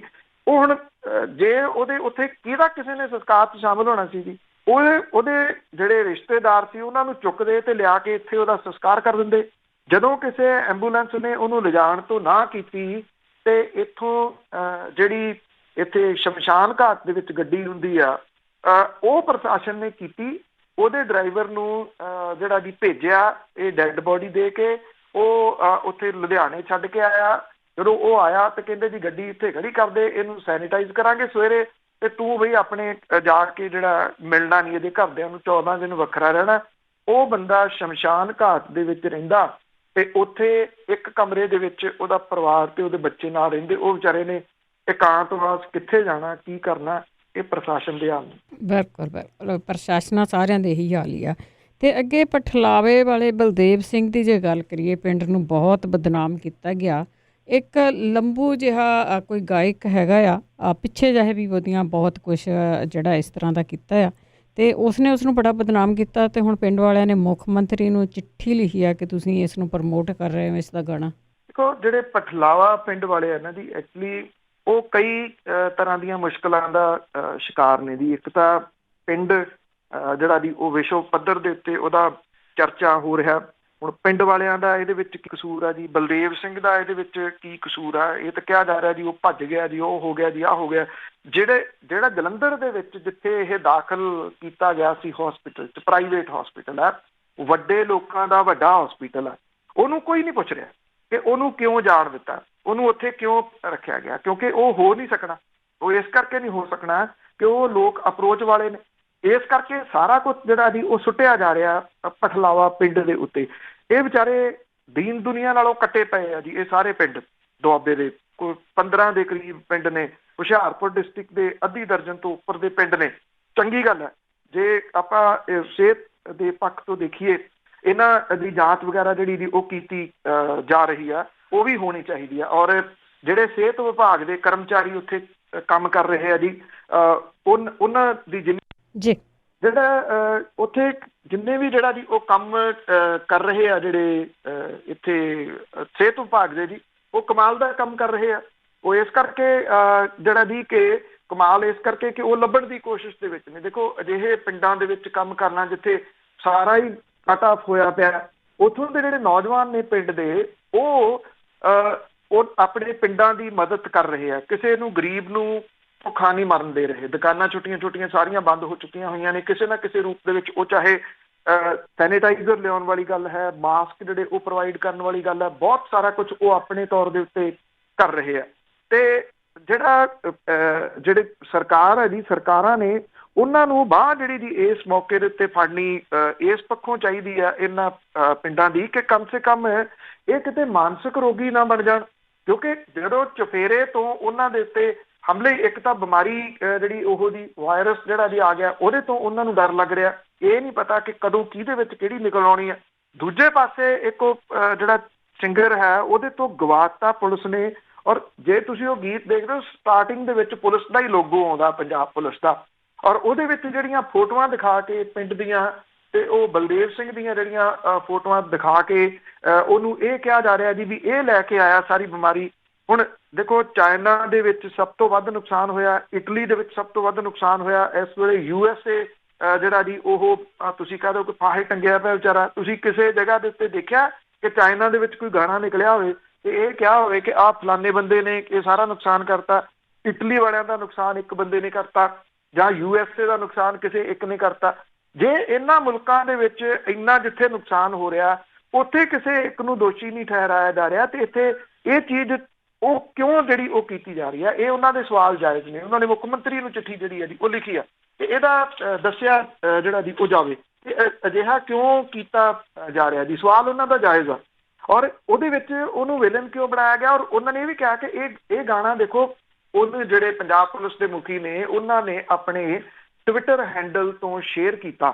ਇੱਕ ਮੁੱਖ ਮੰਤਰੀ ਉਹਨਾਂ ਦਾ ਆਫੀਸ਼ੀਅਲ ਪੇਜ ਤਾਂ ਨਹੀਂ, ਪਰ ਉਹ ਪੰਜਾਬ ਦਾ ਕਪਤਾਨ ਉਹ ਪੇਜ ਆ, ਉਹ ਇਹਨਾਂ ਦਾ ਹੀ ਆ ਜਿਹੜਾ ਜਦੋਂ ਇਲੈਕਸ਼ਨਾਂ ਦੇ ਟਾਈਮ ਦਾ ਉਹ ਚੱਲਦਾ, ਉਹਦੇ ਉੱਤੋਂ ਵੀ ਇਸ ਗਾਣੇ ਨੂੰ ਜਿਹੜਾ ਉਹ ਸ਼ੇਅਰ ਕੀਤਾ ਜਾ ਰਿਹਾ। ਇੱਥੇ ਚੈਨਲਾਂ ਦੇ ਉੱਤੇ ਗਾਣੇ ਨੂੰ ਇਹਨੂੰ ਚਲਾਇਆ ਜਾ ਰਿਹਾ ਜੀ। ਇਹਨਾਂ ਲੋਕਾਂ ਦੀ ਮੰਗ ਇਹ ਆ ਕਿ ਇੱਕ ਤਾਂ ਜਿਹੜਾ ਜੀ ਇਸ ਗੀਤ ਨੂੰ ਤੁਰੰਤ ਰਿਮੂਵ ਕੀਤਾ ਜਾਵੇ। ਉਹਨਾਂ ਦਾ ਇਹ ਵੀ ਕਹਿਣਾ ਹੈ ਕਿ ਇਸ ਗਾਇਕ ਦੇ ਉੱਤੇ ਮਾਨਸਾ ਡਿਸਟ੍ਰਿਕਟ ਦੇ ਵਿੱਚ ਜਿਹੜੇ ਗਾਣੇ ਹਿੰਸਕ ਗਾਣੇ ਨੇ ਉਹ ਗਾਉਣ ਕਰਕੇ ਮਾਮਲਾ ਦਰਜ ਹੋਇਆ। ਉਹਨੂੰ ਪੁਲਿਸ ਹੁਣ ਪ੍ਰਮੋਟ ਕਿਵੇਂ ਕਰ ਰਹੀ ਹੈ ਜੀ, ਜਾਂ ਪੁਲਿਸ ਦੇ ਜਿਹੜੇ ਵੱਡੇ ਆਫੀਸਰ ਨੇ ਉਹ ਕਿਵੇਂ ਪ੍ਰਮੋਟ ਕਰ ਰਹੇ ਆ। ਇਹ ਇੱਕ ਵੱਡਾ ਸਵਾਲ ਇਹਨਾਂ ਨੇ ਰੇਜ਼ ਕੀਤਾ। ਸਵਾਲ ਉਹਨਾਂ ਦਾ ਜਾਇਜ਼ ਹੈ। ਅਜੇ ਮੁੱਖ ਮੰਤਰੀ ਹੋਰਾਂ ਦਾ ਇਹਦੇ ਉੱਤੇ ਕੋਈ ਪ੍ਰਤੀਕਰਮ ਨਹੀਂ ਜਿਹੜਾ ਜੀ ਉਹ ਆਇਆ। ਕੱਲ ਇਹ ਨੌਜਵਾਨਾਂ ਦੇ ਨਾਲ ਮੇਰੀ ਗੱਲ ਹੋਈ ਸੀਗੀ ਜੀ, ਕੱਲ ਸ਼ਾਮੀ ਵੀ ਉਹਨਾਂ ਨੇ ਇਹ ਚਿੱਠੀ ਲਿਖ ਕੇ ਮੈਨੂੰ ਵੀ ਜਿਹੜਾ ਉਹ ਭੇਜੀ ਸੀ। ਇਹ ਗੱਲ ਆਖੀ ਸੀ ਕਿ ਜਿੱਥੇ ਜਿੱਥੇ ਵੀ ਹੋ ਸਕੇ ਜੀ ਸਾਡਾ ਸੁਨੇਹਾ ਜਿਹੜਾ ਜੀ ਉਹ ਪਹੁੰਚਾਉਣਾ, ਸਾਡੇ ਕੋਲ ਹੋਰ ਕੋਈ ਸਾਧਨ ਨਹੀਂ ਹੈ ਸੁਨੇਹਾ ਪਹੁੰਚਾਉਣ ਦਾ। ਅਸੀਂ ਇਸ ਜਿਹੜਾ WhatsApp ਦੇ ਰਾਹੀਂ ਤੁਹਾਨੂੰ ਜਿਹੜਾ ਜੀ ਇਹ ਰਿਕੁਐਸਟ ਕਰ ਰਹੇ ਹਾਂ ਕਿ ਮੈਸੇਜ ਜਿਹੜਾ ਜੀ ਪਹੁੰਚਾਉਣਾ। ਹੁਣ ਇਹਨਾਂ ਪਿੰਡਾਂ ਦੇ ਬਹੁਤ ਸਾਰੇ ਲੋਕ ਦੁਨੀਆ ਭਰ ਦੇ ਮੁਲਕਾਂ ਦੇ ਵਿੱਚ ਜਿਹੜਾ ਜੀ ਉਹ ਰਹਿੰਦੇ ਆ। ਇਹ ਜਿਹੜੀ ਆਵਾਜ਼ ਇਹਨਾਂ ਨੌਜਵਾਨਾਂ ਨੇ ਉੱਥੋਂ ਉਠਾਈ ਹੈ, ਕਮ ਸੇ ਕਮ ਇਸ ਆਵਾਜ਼ ਦਾ ਇੰਨਾ ਕੁ ਸਾਥ ਦੇਣਾ ਚਾਹੀਦਾ ਤਾਂ ਕਿ ਇਹ ਆਵਾਜ਼ ਜਿਹੜੀ ਹੈ ਜੀ ਉਸ ਪਿੰਡ ਦੇ ਵਿੱਚ ਘੁੱਟ ਕੇ ਨਾ ਰਹਿ ਜਾਵੇ, ਉਸ ਏਰੀਏ ਦੇ ਵਿੱਚ ਘੁੱਟ ਕੇ ਨਾ ਰਹਿ ਜਾਵੇ। ਜਿਹੜੇ ਲੋਕ ਫਾਈਟਰ ਨੇ, ਮੈਂ ਕਹੂੰਗਾ ਜੀ, ਉਹ ਲੜ ਰਹੇ ਨੇ ਇਸ ਵਾਇਰਸ ਦੇ ਨਾਲ, ਲੜ ਰਹੇ ਨੇ ਆਪਣੇ ਆਲੇ ਦੁਆਲੇ ਦੇ ਨਾਲ ਲੜ ਰਹੇ ਨੇ। ਕਮ ਸੇ ਕਮ ਇਹਨਾਂ ਚੀਜ਼ਾਂ ਦੇ ਨਾਲ ਨਾ ਉਹਨਾਂ ਨੂੰ ਲੜਨਾ ਪਏ ਜਿਹੜੀਆਂ ਕਿ ਉਹਨਾਂ ਨੂੰ ਮਾਨਸਿਕ ਰੂਪ ਦੇ ਵਿੱਚ ਵਾਇਰਸ ਨਾਲੋਂ ਜ਼ਿਆਦਾ ਤੰਗ ਕਰ ਰਹੀਆਂ। ਬਿਲਕੁਲ ਜੀ, ਇਹ ਵਾਇਰਸ ਫੈਲਾਉਣ ਵਾਲੇ ਤਾਂ ਸਾਹਮਣੇ ਆ, ਲੋਕਾਂ ਨੂੰ ਜ਼ਰੂਰ ਬਾਈਕਾਟ ਕਰਨਾ ਚਾਹੀਦਾ ਇਹਨਾਂ ਦਾ। ਅਤੇ ਲੁਧਿਆਣੇ ਦੀ ਜੇ ਗੱਲ ਕਰੀਏ ਤਾਂ ਕੱਲ੍ਹ ਵੀ ਆਪਾਂ ਗੱਲ ਕੀਤੀ ਸੀ ਵੀ ਵੈਂਟੀਲੇਟਰ ਹੈ ਨਹੀਂ, ਪਰ ਉੱਥੇ ਕਹਿੰਦੇ 14 ਵੈਂਟੀਲੇਟਰ ਆ ਪਰ ਉਹ ਵਰਤਨਯੋਗ ਹੀ ਨਹੀਂ। ਦੇਖੋ ਜਦੋਂ ਤੋਂ ਇਹ ਚੀਜ਼ ਸਾਹਮਣੇ ਜਿਹੜੀ ਦੀ ਆਈ ਹੈ, ਕਈ ਲੋਕ ਅਜੇ ਵੀ ਕਹਿੰਦੇ ਫਿਰ ਇਹ ਕਿਵੇਂ ਹੋ ਸਕਦਾ ਕਿ ਲੁਧਿਆਣੇ ਕੋਈ ਵੈਂਟੀਲੇਟਰ ਨਾ ਹੋਵੇ, ਪਰ ਇਹ ਰਿਐਲਿਟੀ ਆ। ਉੱਥੋਂ ਦੇ ਸਰਕਾਰੀ ਹਸਪੀਟਲਾਂ ਦੇ ਵਿੱਚ ਕੋਈ ਵੈਂਟੀਲੇਟਰ ਨਹੀਂ ਸੀਗਾ। ਜਿਹੜੀ ਉੱਥੋਂ ਲੇਡੀ ਦੀ ਜਿਹੜੀ ਡੈਥ ਹੋਈ ਆ, ਉਹਨੂੰ ਜਦੋਂ ਰੈਫਰ ਕੀਤਾ ਤਾਂ ਉਹਦੇ ਵਿੱਚ ਮੈਂਸ਼ਨ ਹੀ ਇਹ ਆ ਕਿ ਵੈਂਟੀਲੇਟਰ ਸਿਸਟਮ ਜਿਹੜਾ ਜੀ ਉਹ ਨਾ ਹੋਣ ਕਰਕੇ ਉਹਨੂੰ ਇੱਥੇ ਪਟਿਆਲੇ ਰਜਿੰਦਰਾ ਹਸਪੀਟਲ ਦੇ ਵਿੱਚ ਜਿਹੜਾ ਉਹ ਰੈਫਰ ਕੀਤਾ ਜਾ ਰਿਹਾ। ਜਿਹੜੇ ਸਿਆਸੀ ਆਗੂ ਤੇ ਸੰਸਥਾਵਾਂ ਜਿਹੜੀਆਂ ਨੇ ਉਹ ਸਰਕਾਰੀ ਹਸਪੀਟਲਾਂ ਨੂੰ ਜਿਹੜਾ ਜੀ ਪੂਰੇ ਦੇਸ਼ ਦੇ ਵਿੱਚ ਵੈਂਟੀਲੇਟਰਾਂ ਦੀ ਕਮੀ ਦਾ ਰੌਲਾ ਪੈ ਰਿਹਾ। ਦੂਜੇ ਪਾਸੇ ਲੁਧਿਆਣੇ ਦੇ ਸਿਵਲ ਹਸਪੀਟਲ ਦੇ ਵਿੱਚ ਕਰੋੜਾਂ ਰੁਪਈਏ ਦੇ 14 ਵੈਂਟੀਲੇਟਰ ਜਿਹੜੇ ਪਏ ਆ, ਜਿਹੜੇ ਕਿ ਕਬਾੜ ਬਣ ਰਹੇ ਆ ਜੀ। ਕਈ ਮਹੀਨਿਆਂ ਤੋਂ ਲੁਧਿਆਣੇ ਦੇ ਸਿਵਲ ਹਸਪੀਟਲ ਦੇ ਵਿੱਚ ਇਹ ਵੈਂਟੀਲੇਟਰ ਆਏ ਹੋਏ ਆ। ਸਿਹਤ ਵਿਭਾਗ ਨੇ ਇਹਨਾਂ ਨੂੰ ਅਜੇ ਤੱਕ ਫਿੱਟ ਨਹੀਂ ਕੀਤਾ ਜੀ, ਨਾ ਇਹਨਾਂ ਨੂੰ ਚਲਾਉਣ ਵਾਲਾ ਸਟਾਫ ਜਿਹੜਾ ਜੀ ਉਹ ਹਸਪੀਟਲ ਨੂੰ ਦਿੱਤਾ ਗਿਆ। ਕੁਝ ਮਹੀਨੇ ਪਹਿਲਾਂ ਸੂਬਾ ਸਰਕਾਰ ਨੇ ਕਰੋੜਾਂ ਰੁਪਈਏ ਖਰਚ ਕਰਕੇ ਜੱਚਾ ਬੱਚਾ ਵਿਭਾਗ ਦੀ ਜਿਹੜੀ ਬਿਲਡਿੰਗ ਆ ਉਹਦੇ ਵਿੱਚ 14 ਵੈਂਟੀਲੇਟਰ ਲਾਏ ਸੀਗੇ। ਮਹੀਨਿਆਂ ਤੋਂ ਬਾਅਦ ਵੀ ਇਹ ਮਰੀਜ਼ਾਂ ਦੀ ਵਰਤੋਂ ਦੇ ਵਾਸਤੇ ਚਾਲੂ ਨਹੀਂ ਹੋ ਸਕੇ। ਐਮਰਜੈਂਸੀ ਪੈਣ ਦੇ ਉੱਤੇ ਮਰੀਜ਼ਾਂ ਨੂੰ ਸ਼ਹਿਰ ਦੇ ਹੋਰ ਹਸਪੀਟਲਾਂ ਦੇ ਵਿੱਚ ਭੇਜਿਆ ਜਾਂਦਾ, ਮਤਲਬ ਕਿ ਪ੍ਰਾਈਵੇਟ ਦੇ ਤੌਰ ਦੇ ਉੱਤੇ ਰੈਫਰ ਕਰ ਦਿੱਤਾ ਜਾਂਦਾ। ਉਹਨੂੰ ਕਿਉਂ ਪਟਿਆਲੇ ਰੈਫਰ ਕੀਤਾ ਗਿਆ, ਇਹ ਵੀ ਲੋਕੀ ਸਵਾਲ ਖੜਾ ਕਰਦੇ ਆ। ਲੋਕ ਕਹਿੰਦੇ ਆ ਸੋਸ਼ਲ ਮੀਡੀਆ ਦੇ ਉੱਤੇ ਇਹ ਤਾਂ ਤੁਸੀਂ ਊਂ ਪ੍ਰਚਾਰ ਦਿਓ, ਉਹਨੂੰ ਫਲਾਣਾ ਹਸਪੀਟਲ 'ਚ ਭੇਜ ਦਿੰਦੇ, ਉਹਨੂੰ ਧਮਕਾਉਣ 'ਚ ਭੇਜ ਦਿੰਦੇ। ਉਹ ਮਜ਼ਦੂਰ ਔਰਤ ਸੀ ਜੀ, ਲੋਕਾਂ ਦੇ ਘਰਾਂ ਦੇ ਵਿੱਚ ਕੰਮ ਕਰਨ ਵਾਲੀ। ਤੇ ਅਜਿਹੇ ਜਿਹੜੇ ਮਿਹਨਤਕਸ਼ ਲੋਕ ਨੇ, ਮਜ਼ਦੂਰ ਲੋਕ ਨੇ, ਉਹਨਾਂ ਨੂੰ ਉਹ ਦਿਓ ਕੱਦ ਹਸਪਤਾਲਾਂ ਵਾਲੇ ਸਿਕਿਉਰਿਟੀ ਗੇਟ ਤੋਂ ਨਹੀਂ ਲੰਘਣ ਦਿੰਦੇ ਜੀ। ਔਰ ਇਹ ਜਿਹੜੇ ਵੈਂਟੀਲੇਟਰ ਪਏ ਨੇ ਇੱਥੇ ਲੁਧਿਆਣੇ ਦੇ ਹਸਪੀਟਲ, ਸਰਕਾਰੀ ਹਸਪੀਟਲ ਦੇ ਵਿੱਚ, ਉਹ ਕਬਾੜ ਜਿਹੜਾ ਜੀ ਉਹ ਬਣ ਰਹੇ ਆ। ਪੂਰੇ ਸੂਬੇ ਦੇ ਵਿੱਚ ਵੈਂਟੀਲੇਟਰਾਂ ਦੇ ਬਾਰੇ ਚਰਚਾ ਚੱਲ ਰਹੀ ਆ, ਪਰ ਇਹ ਸਨਅਤੀ ਸ਼ਹਿਰ ਜਿਹੜਾ ਜੀ ਜਿਹਨੂੰ ਮੈਨਚੈਸਟਰ ਕਿਹਾ ਜਾਂਦਾ ਮੁਲਕ ਦਾ, ਉੱਥੇ ਕਬਾੜ ਹੋ ਰਹੇ ਆ ਜੀ ਇਹ ਵੈਂਟੀਲੇਟਰ। ਸਿਵਲ ਹਸਪਤਾਲ ਦੇ ਸਾਰੇ ਵਾਰਡਾਂ ਨੂੰ ਖਾਲੀ ਕਰਵਾ ਕੇ 120 ਬੈੱਡਾਂ ਦਾ ਆਈਸੋਲੇਸ਼ਨ ਵਾਰਡ ਤਾਂ ਬਣਾ ਲਿਆ, ਪਰ ਸਮਾਨ ਦੇ ਨਾਂ ਤੇ ਸਿਵਲ ਹਸਪੀਟਲ ਦੇ ਕੋਲੇ ਕੁਝ ਵੀ ਨਹੀਂ ਗਾ ਜੀ। ਦੂਜੇ ਪਾਸੇ ਜਿਹੜੇ ਪ੍ਰਾਈਵੇਟ ਹਸਪੀਟਲ ਨੇ ਉਹਨਾਂ ਨੇ ਕਰੋਨਾ ਦੇ ਸ਼ੱਕੀ ਜਿਹੜੇ ਮਰੀਜ਼ ਨੇ ਉਹਨਾਂ ਤੋਂ ਆਪਣਾ ਹੱਥ ਪਿੱਛੇ ਖਿੱਚ ਲਿਆ ਹੈ ਜੀ। ਪ੍ਰਾਈਵੇਟ ਹਸਪੀਟਲ ਜਿਹੜੇ ਆ ਉਹ ਕਰੋਨਾ ਦੇ ਸ਼ੱਕੀ ਮਰੀਜ਼ਾਂ ਨੂੰ ਦਾਖਲ ਕਰਨ ਦੀ ਬਜਾਏ ਸਿਵਲ ਹਸਪੀਟਲ ਭੇਜੀ ਜਾਂਦੇ ਆ ਜੀ। ਜੇ ਸਿਵਲ ਹਸਪੀਟਲ ਦੇ ਵਿੱਚ ਵੈਂਟੀਲੇਟਰ ਦੀ ਜ਼ਰੂਰਤ ਪੈਂਦੀ ਆ ਤਾਂ ਉੱਥੇ ਵੈਂਟੀਲੇਟਰ ਚੱਲਦੇ ਹੀ ਜਿਹੜਾ ਜੀ ਉਹ ਨਹੀਂ ਹੈਗੇ। ਔਰ ਇਹ ਜਿਹੜੇ ਜੀ ਉਹ ਹਾਲਾਤ ਨੇ। ਤਾਂ ਜਿਹੜੇ ਕੋਈ ਵੀ ਜਿਹੜਾ ਟਿੱਪਣੀ ਕਰਦਾ ਹੈ ਨਾ ਜੀ ਇਹਦੇ ਉੱਤੇ, ਖਾਸ ਤੌਰ ਦੇ ਉੱਤੇ ਸੋਸ਼ਲ ਮੀਡੀਆ ਦੇ ਉੱਤੇ, ਕਿ ਇਹ ਤੁਸੀਂ ਐਵੇਂ ਮਾਰੀ ਜਾਂਦੇ ਹੋ, ਲੁਧਿਆਣੇ ਤੋਂ ਪਟਿਆਲੇ ਰੈਫਰ ਕਰਤਾ, ਉਹਨੂੰ ਫਲਾਣੇ ਹਸਪੀਟਲ 'ਚ ਲੈ ਜਾਂਦੇ। ਇੱਥੋਂ ਆ ਕੇ ਸ਼੍ਰੀਮਾਨ ਜੀ ਕਿਸੇ ਮਜ਼ਦੂਰ ਨੂੰ ਕਿਸੇ ਪ੍ਰਾਈਵੇਟ ਹਸਪੀਟਲ ਦੇ ਵਿੱਚ ਉਹਨੂੰ ਕਹਿਣਾ ਕਿ ਜਾ ਇੱਥੇ ਭਰਤੀ ਹੋ ਕੇ ਦਿਖਾ, ਜਿਵੇਂ ਮੈਂ ਕਿਹਾ ਜਿਹੜਾ ਬਾਹਰ ਸਿਕਿਉਰਿਟੀ ਤੇ ਬੈਠਾ ਹੁੰਦਾ ਨਾ, ਉਹਨੇ ਵੀ ਡੰਡੇ ਮਾਰ ਕੇ ਉਹਨੂੰ ਉੱਥੋਂ ਭਜਾ ਦੇਣਾ ਜੀ, ਗਾਂ ਹਸਪੀਟਲ ਤਾਂ ਬਹੁਤ ਦੂਰ। ਜੀ ਜੀ ਜਿਹੜੇ ਹਾਲਾਤ ਆ। ਤੇ ਅੱਗੇ ਮੁੱਖ ਮੰਤਰੀ ਦੀ ਜੇ ਗੱਲ ਕਰੀਏ, ਉਹ ਫੈਕਟਰੀਆਂ ਵਾਲੇ ਨੂੰ ਕਹਿੰਦੇ ਕਿ ਫੈਕਟਰੀਆਂ ਚਲਾਓ, ਪਰ ਜਿਹੜੇ ਮਾਲਕ ਆ ਉਹ ਕਹਿੰਦੇ ਵੀ ਅਸੀਂ ਤਾਂ ਇਦਾਂ ਚਲਾਉਂਦੇ ਨਹੀਂ। ਉਹ ਮੁੱਖ ਮੰਤਰੀ ਹੋਰਾਂ ਨੇ ਜਿਹੜੀ ਅਪੀਲ ਸੀਗੀ ਉਹ ਇਸ ਪੁਆਇੰਟ ਆਫ ਵਿਊ ਨੂੰ ਸਾਹਮਣੇ ਰੱਖ ਕੇ ਕੀਤੀ ਕਿ ਕਿਸੇ ਤਰੀਕੇ ਦੇ ਨਾਲ ਜਿਹੜੀ ਇੱਥੋਂ ਪਲਾਇਨ ਹੋ ਰਿਹਾ ਮਜ਼ਦੂਰਾਂ ਦਾ ਵੱਡੀ ਗਿਣਤੀ ਦੇ ਵਿੱਚ, ਉਹ ਰੋਕੇ। ਇਹ ਕਿਹਾ ਕਿ ਜਿਹੜੀਆਂ ਫੈਕਟਰੀਆਂ ਉਹ ਚਲਾਈਆਂ ਜਾਣ, ਪਰ ਇਹਦਾ ਹੁਣ ਜਿਹੜਾ ਜੀ ਉਹ ਵਿਰੋਧ ਹੋ ਰਿਹਾ ਜੀ। ਇਹ ਵਿਰੋਧ ਹੋ ਰਿਹਾ ਫੈਕਟਰੀਆਂ ਵਾਲਿਆਂ ਦੇ ਵੱਲੋਂ, ਔਰ ਇਹ ਕਹਿੰਦੇ ਆ ਕਿ ਅਸੀਂ ਇਹ ਫੈਕਟਰੀਆਂ ਨਹੀਂ ਚਲਾਉਣੀਆਂ ਜੀ। ਜਲੰਧਰ ਦੇ ਵਿੱਚ 15,000 ਤੋਂ ਵੱਧ ਫੈਕਟਰੀਆਂ ਨੇ। ਇਹਨਾਂ ਦੇ ਵਿੱਚ ਕੰਮ ਕਰਨ ਵਾਲੇ ਮਜ਼ਦੂਰ ਜਿਹੜੇ ਨੇ ਜੀ, ਉਹਨਾਂ ਦੀ ਗਿਣਤੀ 2.5 ਲੱਖ ਦੇ ਕਰੀਬ ਆ। ਦੂਜੇ ਸੂਬਿਆਂ ਤੋਂ ਆਏ ਹੋਏ ਨੇ। 16,000 ਤੋਂ ਵੱਧ ਰੇਹੜੀਆਂ ਵਾਲੇ ਨੇ ਜਲੰਧਰ ਦੇ ਵਿੱਚ। ਜਿਹੜੇ ਕੰਸਟਰਕਸ਼ਨ ਦੇ ਖੇਤਰ ਦੇ ਵਿੱਚ ਕੰਮ ਕਰਦੇ ਮਜ਼ਦੂਰ, ਉਹ 1 ਲੱਖ ਦੇ ਕਰੀਬ ਨੇ। ਪਿਛਲੇ ਕਈ ਦਿਨਾਂ ਤੋਂ ਇਹ ਜਿਹੜੇ ਮਜ਼ਦੂਰ ਨੇ, ਜਦੋਂ ਉਹਨਾਂ ਨੇ ਆਪਣੇ ਪਿਤਰੀ ਸੂਬਿਆਂ ਵੱਲ ਨੂੰ ਪੈਦਲ ਹੀ ਤੁਰ ਪਏ, ਤਾਂ ਸਰਕਾਰ ਨੂੰ ਹੱਥਾਂ ਪੈਰਾਂ ਦੀ ਜਿਹੜੀ ਹੈ ਜੀ ਉਹ ਪਈ ਆ। ਔਰ ਇਹਨਾਂ ਮਜ਼ਦੂਰਾਂ ਨੂੰ ਰੋਕਣ ਲਈ ਫੈਕਟਰੀਆਂ ਤੇ ਭੱਠੇ ਚਲਾਉਣ ਦੀ ਛੋਟ ਦਿੱਤੀ ਗਈ। ਹਾਲਾਂਕਿ ਇਹਦੀ ਜਿਹੜਾ ਸੀਗਾ ਜੀ, ਕੁਝ ਥਾਵਾਂ ਦੇ ਉੱਤੇ ਇਹਦੀ ਆਲੋਚਨਾ ਵੀ ਹੋਈ, ਪਰ ਜੇ ਵੇਖਿਆ ਜਾਵੇ ਤਾਂ ਰੋਕਣ ਦੇ ਵਾਸਤੇ ਇਹ ਮੁੱਖ ਮੰਤਰੀ ਦਾ ਜਿਹੜਾ ਜੀ ਉਹ ਫੈਸਲਾ ਸਹੀ ਹੋ ਕਿਹਾ ਜਾ ਸਕਦਾ ਜੀ।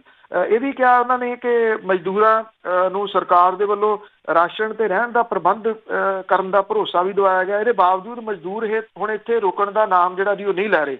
ਪੁਲਿਸ ਨੇ ਜ਼ਿਲ੍ਹਿਆਂ ਦੀਆਂ ਹੱਦਾਂ ਵੀ ਸੀਲ ਕਰਤੀਆਂ ਨੇ। ਲੇਬਰ ਨੂੰ ਰੋਕ ਕੇ ਜਿਹੜੇ ਰਾਧਾ ਸੁਆਮੀ ਡੇਰੇ ਨੇ ਉਹਨਾਂ 'ਚ ਭੇਜਿਆ ਜਾ ਰਿਹਾ। ਜਿਹੜੇ ਸਨਅਤਕਾਰਾਂ ਦੀ ਬਣਾਈ ਗਈ ਐਕਸ਼ਨ ਕਮੇਟੀ ਆ, ਉਹਨੇ ਸਰਕਾਰ ਦੇ ਵੱਲੋਂ ਫੈਕਟਰੀਆਂ ਚਲਾਉਣ ਦੇ ਫੈਸਲੇ ਨੂੰ ਰੱਦ ਕਰਤਾ। ਇਹ ਕਿਹਾ ਕਿ ਜੇ ਫੈਕਟਰੀਆਂ ਚਲਾਈਆਂ ਗਈਆਂ ਤਾਂ ਕਰੋਨਾ ਵਾਇਰਸ ਫੈਲਣ ਦਾ ਡਰ ਜਿਹੜਾ ਜੀ ਉਹ ਬਣਿਆ ਰਹੂਗਾ। ਇਹ ਕਿਹਾ ਕਿ ਅਸੀਂ ਜਿਹੜੇ ਕੱਚੇ ਮਾਲ ਦੀ ਲੋੜ ਪਊਗੀ, ਬਣਿਆ ਹੋਇਆ ਮਾਲ ਬਾਹਰ ਭੇਜਣਾ ਪਊਗਾ, ਜਿਹਦੇ ਕਰਕੇ ਲੋਕਡਾਊਨ ਦਾ ਅਸਰ ਇਹਦੇ ਉੱਤੇ ਪਊਗਾ। ਇਹਨਾਂ ਜਿਹੜੇ ਸਨਅਤਕਾਰ ਨੇ ਉਹਨਾਂ ਦੀ ਗੱਲ ਇਹ ਸਹੀ ਵੀ ਆ ਕਿ ਕਿੱਥੋਂ ਕੱਚਾ ਮਾਲ ਆਊਗਾ, ਕਿਵੇਂ ਹੋਊਗਾ, ਮਜ਼ਦੂਰ ਇਕੱਠੇ ਕੰਮ ਕਰਨਗੇ, ਫਿਰ ਉਹਨਾਂ ਦੇ ਉੱਤੇ ਜਿਹੜੀ ਪਾਬੰਦੀ ਲਾਊਗੀ। ਅਸਲ ਕਹਾਣੀ ਇਹਦੇ ਪਿਛਲੀ ਇਹ ਵੀ ਆ ਕਿ ਜਿਹੜੇ ਇਹ ਬਿਜ਼ਨਸਮੈਨ ਨੇ ਮੈਕਸੀਮਮ ਜਿਹੜਾ ਜੀ ਉਹ 2 ਲਾ ਕੇ 20 ਕਮਾਉਣ ਵਾਲੇ ਆ ਜੀ। ਉਹ ਕਿੱਦਾਂ ਇਹ ਕਹਿਣਗੇ ਕਿ ਸਰਕਾਰ ਨੇ ਕੱਲ ਨੂੰ ਇਹ ਕਹਿਣਾ ਨਹੀਂ ਕੰਮ ਚੱਲਦਾ, ਜਿਹੜੇ ਮਜ਼ਦੂਰ ਰੱਖੇ ਸੀ ਉਹਨਾਂ ਦੀ ਤਨਖਾਹ ਦਿਓ ਜਾਂ ਉਹਨਾਂ ਦੀ ਰੋਟੀ ਦਾ ਇੰਤਜ਼ਾਮ ਕਰੋ। ਇਹ ਨਹੀਂ ਕਰਨਗੇ। ਇਹ ਕਦੇ ਮੁਸੀਬਤ ਦੇ ਮੌਕੇ ਦੇ ਉੱਤੇ ਮੂਹਰੇ ਨਹੀਂ ਆਉਂਦੇ। ਇਹ ਇੱਕ ਕੌੜੀ ਸੱਚਾਈ ਆ ਔਰ ਕੰਧ ਦੇ ਉੱਤੇ ਬਿਲਕੁਲ ਲਿਖਿਆ ਹੈ, ਸਪਸ਼ਟ ਹੈ ਜੀ। ਤੇ ਅੱਗੇ ਪੰਚਾਇਤ ਵਿਭਾਗ ਦੀ ਜੇ ਗੱਲ ਕਰੀਏ ਤਾਂ ਜੋ NRI ਦੇ ਵੇਰਵੇ ਸੀ ਉਹ ਵੀ ਮੁਕੰਮਲ ਹੋਏ ਆ। ਬਿਲਕੁਲ ਜੀ। ਹਾਲਾਂਕਿ ਮੈਂ ਦੇਖ ਰਿਹਾ ਸੀ ਕਿ 1-2 ਜਿਹੜੀਆਂ ਆਪਣਾ ਉਹਦੇ ਵਿੱਚ ਇਹ ਕਿਹਾ ਜਾ ਰਿਹਾ ਜੀ ਕਿ ਉਹ ਲੁਕ ਗਏ, ਕੋਈ ਨਹੀਂ ਜਿਹੜਾ ਜੀ ਵੇਰਵੇ ਨਹੀਂ ਦੇ ਰਿਹਾ, ਉਹਨਾਂ ਨੂੰ ਲੱਭਣ 'ਚ ਮੁਸ਼ਕਲ ਪੇਸ਼ ਆ ਰਹੀ ਹੈ, ਉਹ ਦੱਸਣਾ ਨਹੀਂ ਚਾਹੁੰਦੇ, ਅੰਦਰ ਵੜ ਗਏ। ਇੱਦਾਂ ਦੀ ਕੋਈ ਗੱਲਬਾਤ ਜਿਹੜੀ ਜੀ ਉਹ ਨਹੀਂ ਦਿਸ ਰਹੀ। ਹਾਂ, ਕੱਚ ਘਰੜ ਖਬਰਾਂ ਤਾਂ ਕੱਲ ਵੀ ਗੱਲ ਕੀਤੀ ਵੀ ਕੁਝ ਪੋਰਟਲ ਇੱਦਾਂ ਦੇ ਹੈਗੇ ਆ, ਉਹਨਾਂ ਨੂੰ ਇਹ ਹੁੰਦਾ ਵੀ ਇਹਦੇ ਉੱਤੇ ਹਿੱਟ ਵੱਜਣ, ਉਹ ਉੱਤੇ ਵੱਡਾ ਸਾਰਾ ਹੈਡਿੰਗ ਬਣਾਉਣ ਦੇ ਵਿੱਚ ਉਹਦੇ ਖਬਰ ਦੇ ਕੱਖ ਵੀ ਨਹੀਂ ਹੁੰਦਾ। ਰਿਐਲਿਟੀ ਜਿਹੜੀ ਆ ਜੀ ਉਹ ਇਹ ਆ ਕਿ ਜਿਹੜੀਆਂ ਹਦਾਇਤਾਂ ਜਾਰੀ ਕੀਤੀਆਂ ਗਈਆਂ ਸੀਗੀਆਂ ਕਿ ਜਿਹੜੇ 15 ਫਰਵਰੀ ਤੋਂ ਬਾਅਦ ਆਏ ਜਿਹੜੇ ਪਿੰਡਾਂ ਦੇ ਵਿਦੇਸ਼ਾਂ ਦੇ ਵਿੱਚੋਂ ਆਏ ਲੋਕ ਸੀਗੇ ਜੀ, ਇਹ ਸਿਰਫ NRIs ਦੀ ਜਾਣਕਾਰੀ ਨਹੀਂ ਸੀ। ਇਹਦੇ ਵਿੱਚ ਜਿਹੜੇ ਵਿਦੇਸ਼ ਘੁੰਮ ਕੇ ਵੀ ਆਏ ਆ ਉਹ ਵੀ ਜਿਹੜੀ ਉਹ ਜਾਣਕਾਰੀ ਸੀਗੀ। ਇਹ ਜਾਣਕਾਰੀ ਮੁਕੰਮਲ ਹੋ ਗਈ ਹੋਈ ਹੈ ਜੀ। ਲੋਕਾਂ ਨੇ ਆਪੋ ਆਪਣੇ ਨਾਮ ਜਿਹੜੇ ਆ ਜੀ ਉਹ ਦੱਸ ਦਿੱਤੇ ਆ, ਚਾਹੇ ਉਹ ਸੈਂਟਰਲ ਨੰਬਰ ਦੇ ਉੱਤੇ ਦੱਸਿਆ, ਚਾਹੇ ਪੰਚਾਇਤਾਂ ਦੇ ਰੂਪ ਦੇ ਵਿੱਚ ਜਿਹੜੇ ਆ ਜੀ ਉਹ ਦੱਸੇ ਆ। ਇਹ ਸਾਰੀ ਜਿਹੜੀ ਜਾਣਕਾਰੀ ਆ ਡਿਪਟੀ ਕਮਿਸ਼ਨਰਾਂ ਨੂੰ ਜਿਹੜੀ ਉਹ ਭੇਜ ਦਿੱਤੀ ਗਈ ਆ। ਸਰਪੰਚਾਂ ਦੇ ਵੱਲੋਂ ਜਿੰਨੇ ਅੰਕੜੇ ਜਿਹੜੇ ਜੀ ਉਹ ਲਏ ਗਏ ਆ, 13,265 ਪੰਚਾਇਤਾਂ ਦੇ ਵਿੱਚੋਂ 5826 ਦੇ ਵਿੱਚ 25,351 ਲੋਕ ਵਿਦੇਸ਼ ਤੋਂ ਆਏ। ਮੈਂ ਤੁਹਾਨੂੰ ਸਰਕਾਰੀ ਅੰਕੜਿਆਂ ਦੀ ਗਿਣਤੀ ਦੱਸ ਰਿਹਾ ਜੀ, ਜਿਹੜੇ ਇਹ ਤਾਂ ਕਰਕੇ ਦੱਸ ਰਿਹਾ ਕਿ ਜਿਹੜੇ ਉਹ ਕਹਿੰਦੇ 90,000 ਇੱਥੋਂ ਆ ਗਿਆ ਜੀ, ਉਹ ਆ ਗਿਆ ਜੀ। ਜਿਹੜੇ ਲੋਕ ਪ੍ਰਚਾਰਦੇ ਸੀਗੇ, ਜਿਹੜੇ ਗੋਦੀ ਮੀਡੀਆ ਵਾਲੇ ਚੈਨਲ ਵਗੈਰਾ, ਇਹ ਉਹਨਾਂ ਨੂੰ ਜੇ ਕਿਤੇ ਦੱਸਣੇ ਹੋਣ ਤੇ ਆਪਣੇ ਤੌਰ ਦੇ ਉੱਤੇ ਦੱਸ ਦੇਣਾ ਕਿਸੇ ਨਾਲ ਗੱਲ ਹੋਵੇ। ਕੁੱਲ ਰਾਜ ਦੀਆਂ 13,265 ਪੰਚਾਇਤਾਂ, 5826 ਪੰਚਾਇਤਾਂ ਨੇ ਅੰਕੜੇ ਦਿੱਤੇ ਆ ਕਿਉਂਕਿ ਇਹਨਾਂ 'ਚ ਆਏ ਇਹ 25,351 ਲੋਕ ਆਏ। 7439 ਪਿੰਡਾਂ ਦੀਆਂ ਪੰਚਾਇਤਾਂ ਦੇ ਵਿੱਚ ਕੋਈ ਬੰਦਾ ਵਿਦੇਸ਼ ਤੋਂ ਨਹੀਂ ਆਇਆ। 12,000 ਤੋਂ ਵੱਧ ਵਿਅਕਤੀ ਜਿਹੜੇ ਨੇ ਜੀ ਉਹਨਾਂ ਨੂੰ ਜਿਹੜਾ ਜੀ ਉਹ ਇਕਾਂਤਵਾਸ ਜਿਹੜਾ ਉਹ ਕੀਤਾ ਗਿਆ, ਉਹਨਾਂ ਨੂੰ ਸੈਪਰੇਟ ਕੀਤਾ ਗਿਆ, ਵੱਖਰਾ ਕੀਤਾ ਗਿਆ। ਪੰਚਾਇਤ ਵਿਭਾਗ ਦੇ ਵੱਲੋਂ ਪਿੰਡਾਂ ਦੇ ਵਿੱਚੋਂ ਜਿਹੜੀ ਜਾਣਕਾਰੀ ਆ ਉਹਦੇ ਵਿੱਚ ਹੁਸ਼ਿਆਰਪੁਰ ਜ਼ਿਲ੍ਹੇ ਦੇ ਵਿੱਚ ਸਭ ਤੋਂ ਵੱਧ 4170 ਲੋਕ, ਫਾਜ਼ਿਲਕਾ ਦੇ ਵਿੱਚ ਸਭ ਤੋਂ ਘੱਟ 118 ਲੋਕ ਵਿਦੇਸ਼ ਤੋਂ ਆਏ, ਜਲੰਧਰ ਜ਼ਿਲ੍ਹੇ ਦੇ ਵਿੱਚ 3374, ਲੁਧਿਆਣਾ 'ਚ 2498, ਅੰਮ੍ਰਿਤਸਰ 'ਚ 1434, ਬਰਨਾਲਾ 'ਚ 341, ਬਠਿੰਡਾ 'ਚ 574, ਫਰੀਦਕੋਟ 432, ਫਤਿਹਗੜ੍ਹ ਸਾਹਿਬ ਦੇ ਵਿੱਚ 383, ਫਿਰੋਜ਼ਪੁਰ 'ਚ 588, ਗੁਰਦਾਸਪੁਰ 'ਚ 2572, ਜਲੰਧਰ 'ਚ 3374, ਕਪੂਰਥਲਾ 'ਚ 2014, ਲੁਧਿਆਣਾ 'ਚ 2498, ਮਾਨਸਾ 'ਚ 175, ਮੋਗਾ 'ਚ 1476, ਪਟਿਆਲੇ ਦੇ ਵਿੱਚ 807 ਜਿਹੜੇ ਸੀ ਉਹ ਆਏ। ਤਰਨਤਾਰਨ ਦੇ ਵਿੱਚ 724 ਵਿਅਕਤੀਆਂ ਬਾਰੇ ਜਾਣਕਾਰੀ ਜਿਹੜੀ ਜੀ ਉਹ ਸਾਹਮਣੇ ਆਈ। ਇਹ ਅੰਕੜੇ ਉਹ ਨੇ ਜਿਹੜੇ ਪੰਜਾਬ ਸਰਕਾਰ ਨੇ ਜਾਰੀ ਕੀਤੇ ਨੇ, ਕਿਸੇ ਕੱਚ ਘਰੜ ਜੇ ਜਿਹੜਾ ਜੀ ਉਹ ਵੈਬ ਪੋਰਟਲ ਨੇ ਨਹੀਂ ਜੀ। ਤੇ ਅਖੀਰ ਦੇ ਵਿੱਚ ਆਪਾਂ ਗੱਲ ਕਰਦੇ ਹਾਂ ਵੀ 31 ਮਾਰਚ ਨੂੰ ਮੌਜਾਂ ਲੱਗਦੀਆਂ ਹੁੰਦੀਆਂ ਆ ਸ਼ਰਾਬੀਆਂ ਦੀਆਂ, ਕਿ ਉਹਨਾਂ ਦੀਆਂ ਲੁੱਡੀਆਂ ਪੈਂਦੀਆਂ ਹੁੰਦੀਆਂ, ਐਤਕੀ ਕਿਵੇਂ ਹੋਈ ਆ? ਜੀ ਐਤਕੀ ਤਾਂ ਲੁੱਡੀਆਂ ਉਹ ਘਰੇ ਹੀ ਪੈ ਰਹੀਆਂ ਨੇ, ਕਿਉਂਕਿ ਕਰਫਿਊ ਲੱਗਿਆ ਹੋਇਆ ਜੀ। ਇਹ ਉਹ ਦਿਨ ਹੁੰਦਾ, ਇਹ ਉਹ ਮਹੀਨਾ ਹੁੰਦਾ ਜਦੋਂ ਜਿਹੜੇ ਆ ਜੀ ਉਹਨੂੰ ਉਡੀਕਦੇ ਨੇ, ਜਿਹੜਾ ਜੀ ਸ਼ਰਾਬੀ ਜਿਹੜੇ ਜੀ ਉਹ ਲੇਟੇ ਸੜਕਾਂ ਦੇ ਉੱਤੇ 31 ਮਾਰਚ ਨੂੰ ਅਕਸਰ ਜਿਹੜੇ ਜੀ ਉਹ ਨਜ਼ਰ ਆਉਂਦੇ ਆ। ਪੇਟੀਆਂ ਦੀਆਂ ਪੇਟੀਆਂ ਜਿਹੜੀਆਂ ਇੱਕ ਦਿਨ ਦੇ ਵਿੱਚ ਸ਼ਰਾਬ ਦੀਆਂ ਵੇਚੀਆਂ ਜਾਂਦੀਆਂ। ਇਹ ਨਵੇਂ ਠੇਕੇਦਾਰ ਆਉਣੇ ਹੁੰਦੇ ਆ। ਵੈਸੇ ਦੇਖਿਆ ਜਾਵੇ ਟੈਕਨੀਕਲੀ ਤਾਂ ਨਵਿਆਂ ਨੂੰ ਕਿੱਥੇ ਇੱਥੇ ਆਉਣ ਦਿੱਤਾ ਜਾਂਦਾ, ਹੁੰਦੇ ਪੁਰਾਣੇ ਆ। ਉਹ ਇੱਕ ਦਿਨ ਦੀ ਆੜ ਦੇ ਵਿੱਚ ਜੋ ਗੰਦਮੰਦ ਪੂਰੇ ਸਾਲ ਦਾ ਉਹ ਵੇਚ ਲੈਂਦੇ ਆ। ਆਬਕਾਰੀ ਸੈਸ਼ਨ ਦਾ ਆਖਰੀ ਦਿਨ ਸੀਗਾ ਜੀ। ਠੇਕਿਆਂ ਦੇ ਉੱਤੇ ਚਹਿਲ ਪਹਿਲ ਤਾਂ ਛੱਡੋ, ਠੇਕੇ ਬੰਦ ਜਿਹੜੇ ਜੀ ਉਹ ਹੈ ਨੇ। ਕਰਫਿਊ ਕਰਕੇ ਸ਼ਮਸ਼ਾਨ ਵਰਗੀ ਸੁੰਨ ਜਿਹੜੀ ਆ ਜੀ ਉਹ ਪਸਰੀ ਹੋਈ ਆ। ਠੇਕੇ ਖੁੱਲਣ ਦੀ ਉਮੀਦ ਤੋਂ ਲੈ ਕੇ ਕਈਆਂ ਨੇ ਗੇੜੀਆਂ ਵੀ ਮਾਰੀਆਂ ਜੀ, ਲੁੱਕ ਛਿਪ ਕੇ ਓਹਲੇ ਹੋ ਕੇ ਵੀ ਸ਼ਾਇਦ 31 ਆ ਅੱਜ ਹੀ ਜਿਹੜਾ ਜੀ ਉਹ ਖੁੱਲ ਜਾਣ। ਪਰ ਪਹਿਰਾ ਲੱਗਾ ਹੋਣ ਕਰਕੇ ਜਿਹੜਾ ਜੀ ਉਹ ਓਹਲੇ ਤੋਂ ਫੇਰ ਵਾਪਸ ਪਰਤ ਆਉਂਦੇ ਰਹੇ ਵੀ ਨਹੀਂ ਜਿਹੜਾ ਜੀ ਉਹ ਖੁੱਲਿਆ। ਫੋਨ ਵੀ ਕਰਦੇ ਰਹੇ ਠੇਕੇਦਾਰਾਂ ਨੂੰ, ਕਿਉਂਕਿ ਨੰਬਰ ਵਗੈਰਾ ਉੱਥੇ ਲਿਖੇ ਹੁੰਦੇ ਵੀ ਅੱਜ ਖੋਲੋਗੇ, 31 ਤਰੀਕ ਹੈ, ਕੀ ਭਾਅ ਜਿਹੜੀ ਦੀ ਉਹ ਲੱਗੂਗੀ। ਜਦੋਂ ਬੰਦ ਹੀ ਰਹੇ ਤੇ ਫੋਨ ਅੱਗੋਂ ਕਿਸੇ ਨੇ ਚੁੱਕੀ ਨਾ। 31 ਤਰੀਕ ਨੂੰ ਜਿਹੜਾ ਕੋਟਾ ਉਹ ਮੁਕਾਇਆ ਜਾਂਦਾ। ਇੱਕ ਦਿਨ ਦੇ ਵਿੱਚ ਪੰਜਾਬ 'ਚ ਕਰੋੜਾਂ ਰੁਪਈਏ ਦੀ ਸ਼ਰਾਬ ਵਿਕਦੀ ਆ। ਕਰਫਿਊ ਲੱਗਿਆ ਹੋਣ ਕਰਕੇ ਜਿਹੜਾ ਜੀ ਉਹ ਇਸ ਵਾਰੀ ਸੁੰਨਸਾਨ ਨਜ਼ਰ ਆਈ। ਪੰਜਾਬ ਦੇ ਕੁੱਲ ਸਾਲਾਨਾ ਕੋਟੇ ਦਾ 20% ਮਾਲ ਕਰਫਿਊ ਕਰਕੇ ਠੇਕਿਆਂ 'ਚ ਜਾਮ ਹੋ ਗਿਆ। 31 ਮਾਰਚ ਅੱਧੀ ਰਾਤ ਨੂੰ ਐਕਸਾਈਜ਼ ਇੰਸਪੈਕਟਰਾਂ ਨੇ ਸਾਰੇ ਠੇਕਿਆਂ ਦੇ ਵਿੱਚ ਸਟਾਕ ਨਿੱਲ ਦੀ ਰਿਪੋਰਟ ਤਿਆਰ ਕਰਕੇ ਉੱਚ ਅਧਿਕਾਰੀਆਂ ਨੂੰ ਦੇਣੀ ਹੁੰਦੀ ਆ। ਪਰ ਇਹ ਕਿਹਾ ਜਾ ਰਿਹਾ ਕਿ ਸਥਿਤੀ ਕੀ ਆ ਇਹਦੇ ਬਾਰੇ ਅਜੇ ਕੋਈ ਕਲੀਅਰ ਜਿਹੜਾ ਜੀ ਉਹ ਨਹੀਂ ਗਾ। ਜਿਹੜਾ ਇਹ ਭਾਈਚਾਰਾ ਹੈ ਜਿਹੜਾ ਫਿਰਦਾ ਹੁੰਦਾ 31 ਤਰੀਕ ਨੂੰ ਜਿਹੜਾ ਜੀ ਘੇਰੇ ਠੇਕਿਆਂ ਤੇ, ਉਹਨਾਂ ਨੂੰ ਇਹ ਆਸ ਹੈ ਵੀ ਸ਼ਾਇਦ 31 ਮਾਰਚ ਜਿਹੜੀ ਹੈ ਜੀ ਉਹ 30 ਅਪ੍ਰੈਲ ਨੂੰ ਇਸ ਵਾਰੀ ਆ ਜੇ, ਉੱਥੇ ਗਾਂਹ ਜਿਹੜਾ ਜੀ ਉਹ ਕਰ ਦਿੱਤਾ ਜਾਵੇ। ਤੋ ਅਜੇ ਉਹਨਾਂ ਦੀ ਆਸ ਤਾਂ ਜਿਹੜੀ ਉਹ ਮੁੱਕੀ ਨਹੀਂ। ਪਰ ਇੰਨਾ ਜ਼ਰੂਰ ਹੈ ਕਿ ਇਹਦੇ ਨਾਲ ਜਿਹੜਾ ਸਟਾਕ ਜਾਂ ਜਿਵੇਂ ਮੈਂ ਕਿਹਾ ਕਿ ਜੋ ਗੰਦਮੰਦ ਸਾਲ ਦਾ ਸਾਰਾ ਉਹ ਕੱਢ ਦਿੰਦੇ ਆ, ਉਹ ਇਸ ਵਾਰੀ ਨਹੀਂ ਨਿਕਲਿਆ ਜੀ ਅਜੇ ਤੱਕ। ਜੀ ਚਲੋ ਕੱਢ ਲੈਣਗੇ ਹੋਰ ਤਰੀਕ ਮਿੱਥ ਕੇ। ਬਹੁਤ ਬਹੁਤ ਧੰਨਵਾਦ। ਬੜੀ ਮਿਹਰਬਾਨੀ, ਧੰਨਵਾਦ ਜੀ। ਸਤਿ ਸ਼੍ਰੀ ਅਕਾਲ ਜੀ। ਤੇ ਇਹ ਸਨ ਜੀ ਬਲਤੇਜ ਪੰਨੂ ਜੀ ਜੋ ਸਾਡੇ ਨਾਲ ਜੁੜਦੇ ਨੇ, ਕਰਦੇ ਨੇ ਖਬਰਾਂ। ਇਸੇ ਦੇ ਨਾਲ ਸਾਡਾ ਅੱਜ ਦਾ ਬੁਲਟਨ ਇੱਥੇ ਸਮਾਪਤ। ਸਾਰੇ ਸਰੋਤਿਆਂ ਨੂੰ ਬਲਵਿੰਦਰ ਕੌਰ ਵੱਲੋਂ ਵੀ ਪਿਆਰ ਭਰੀ ਸਤਿ ਸ਼੍ਰੀ ਅਕਾਲ।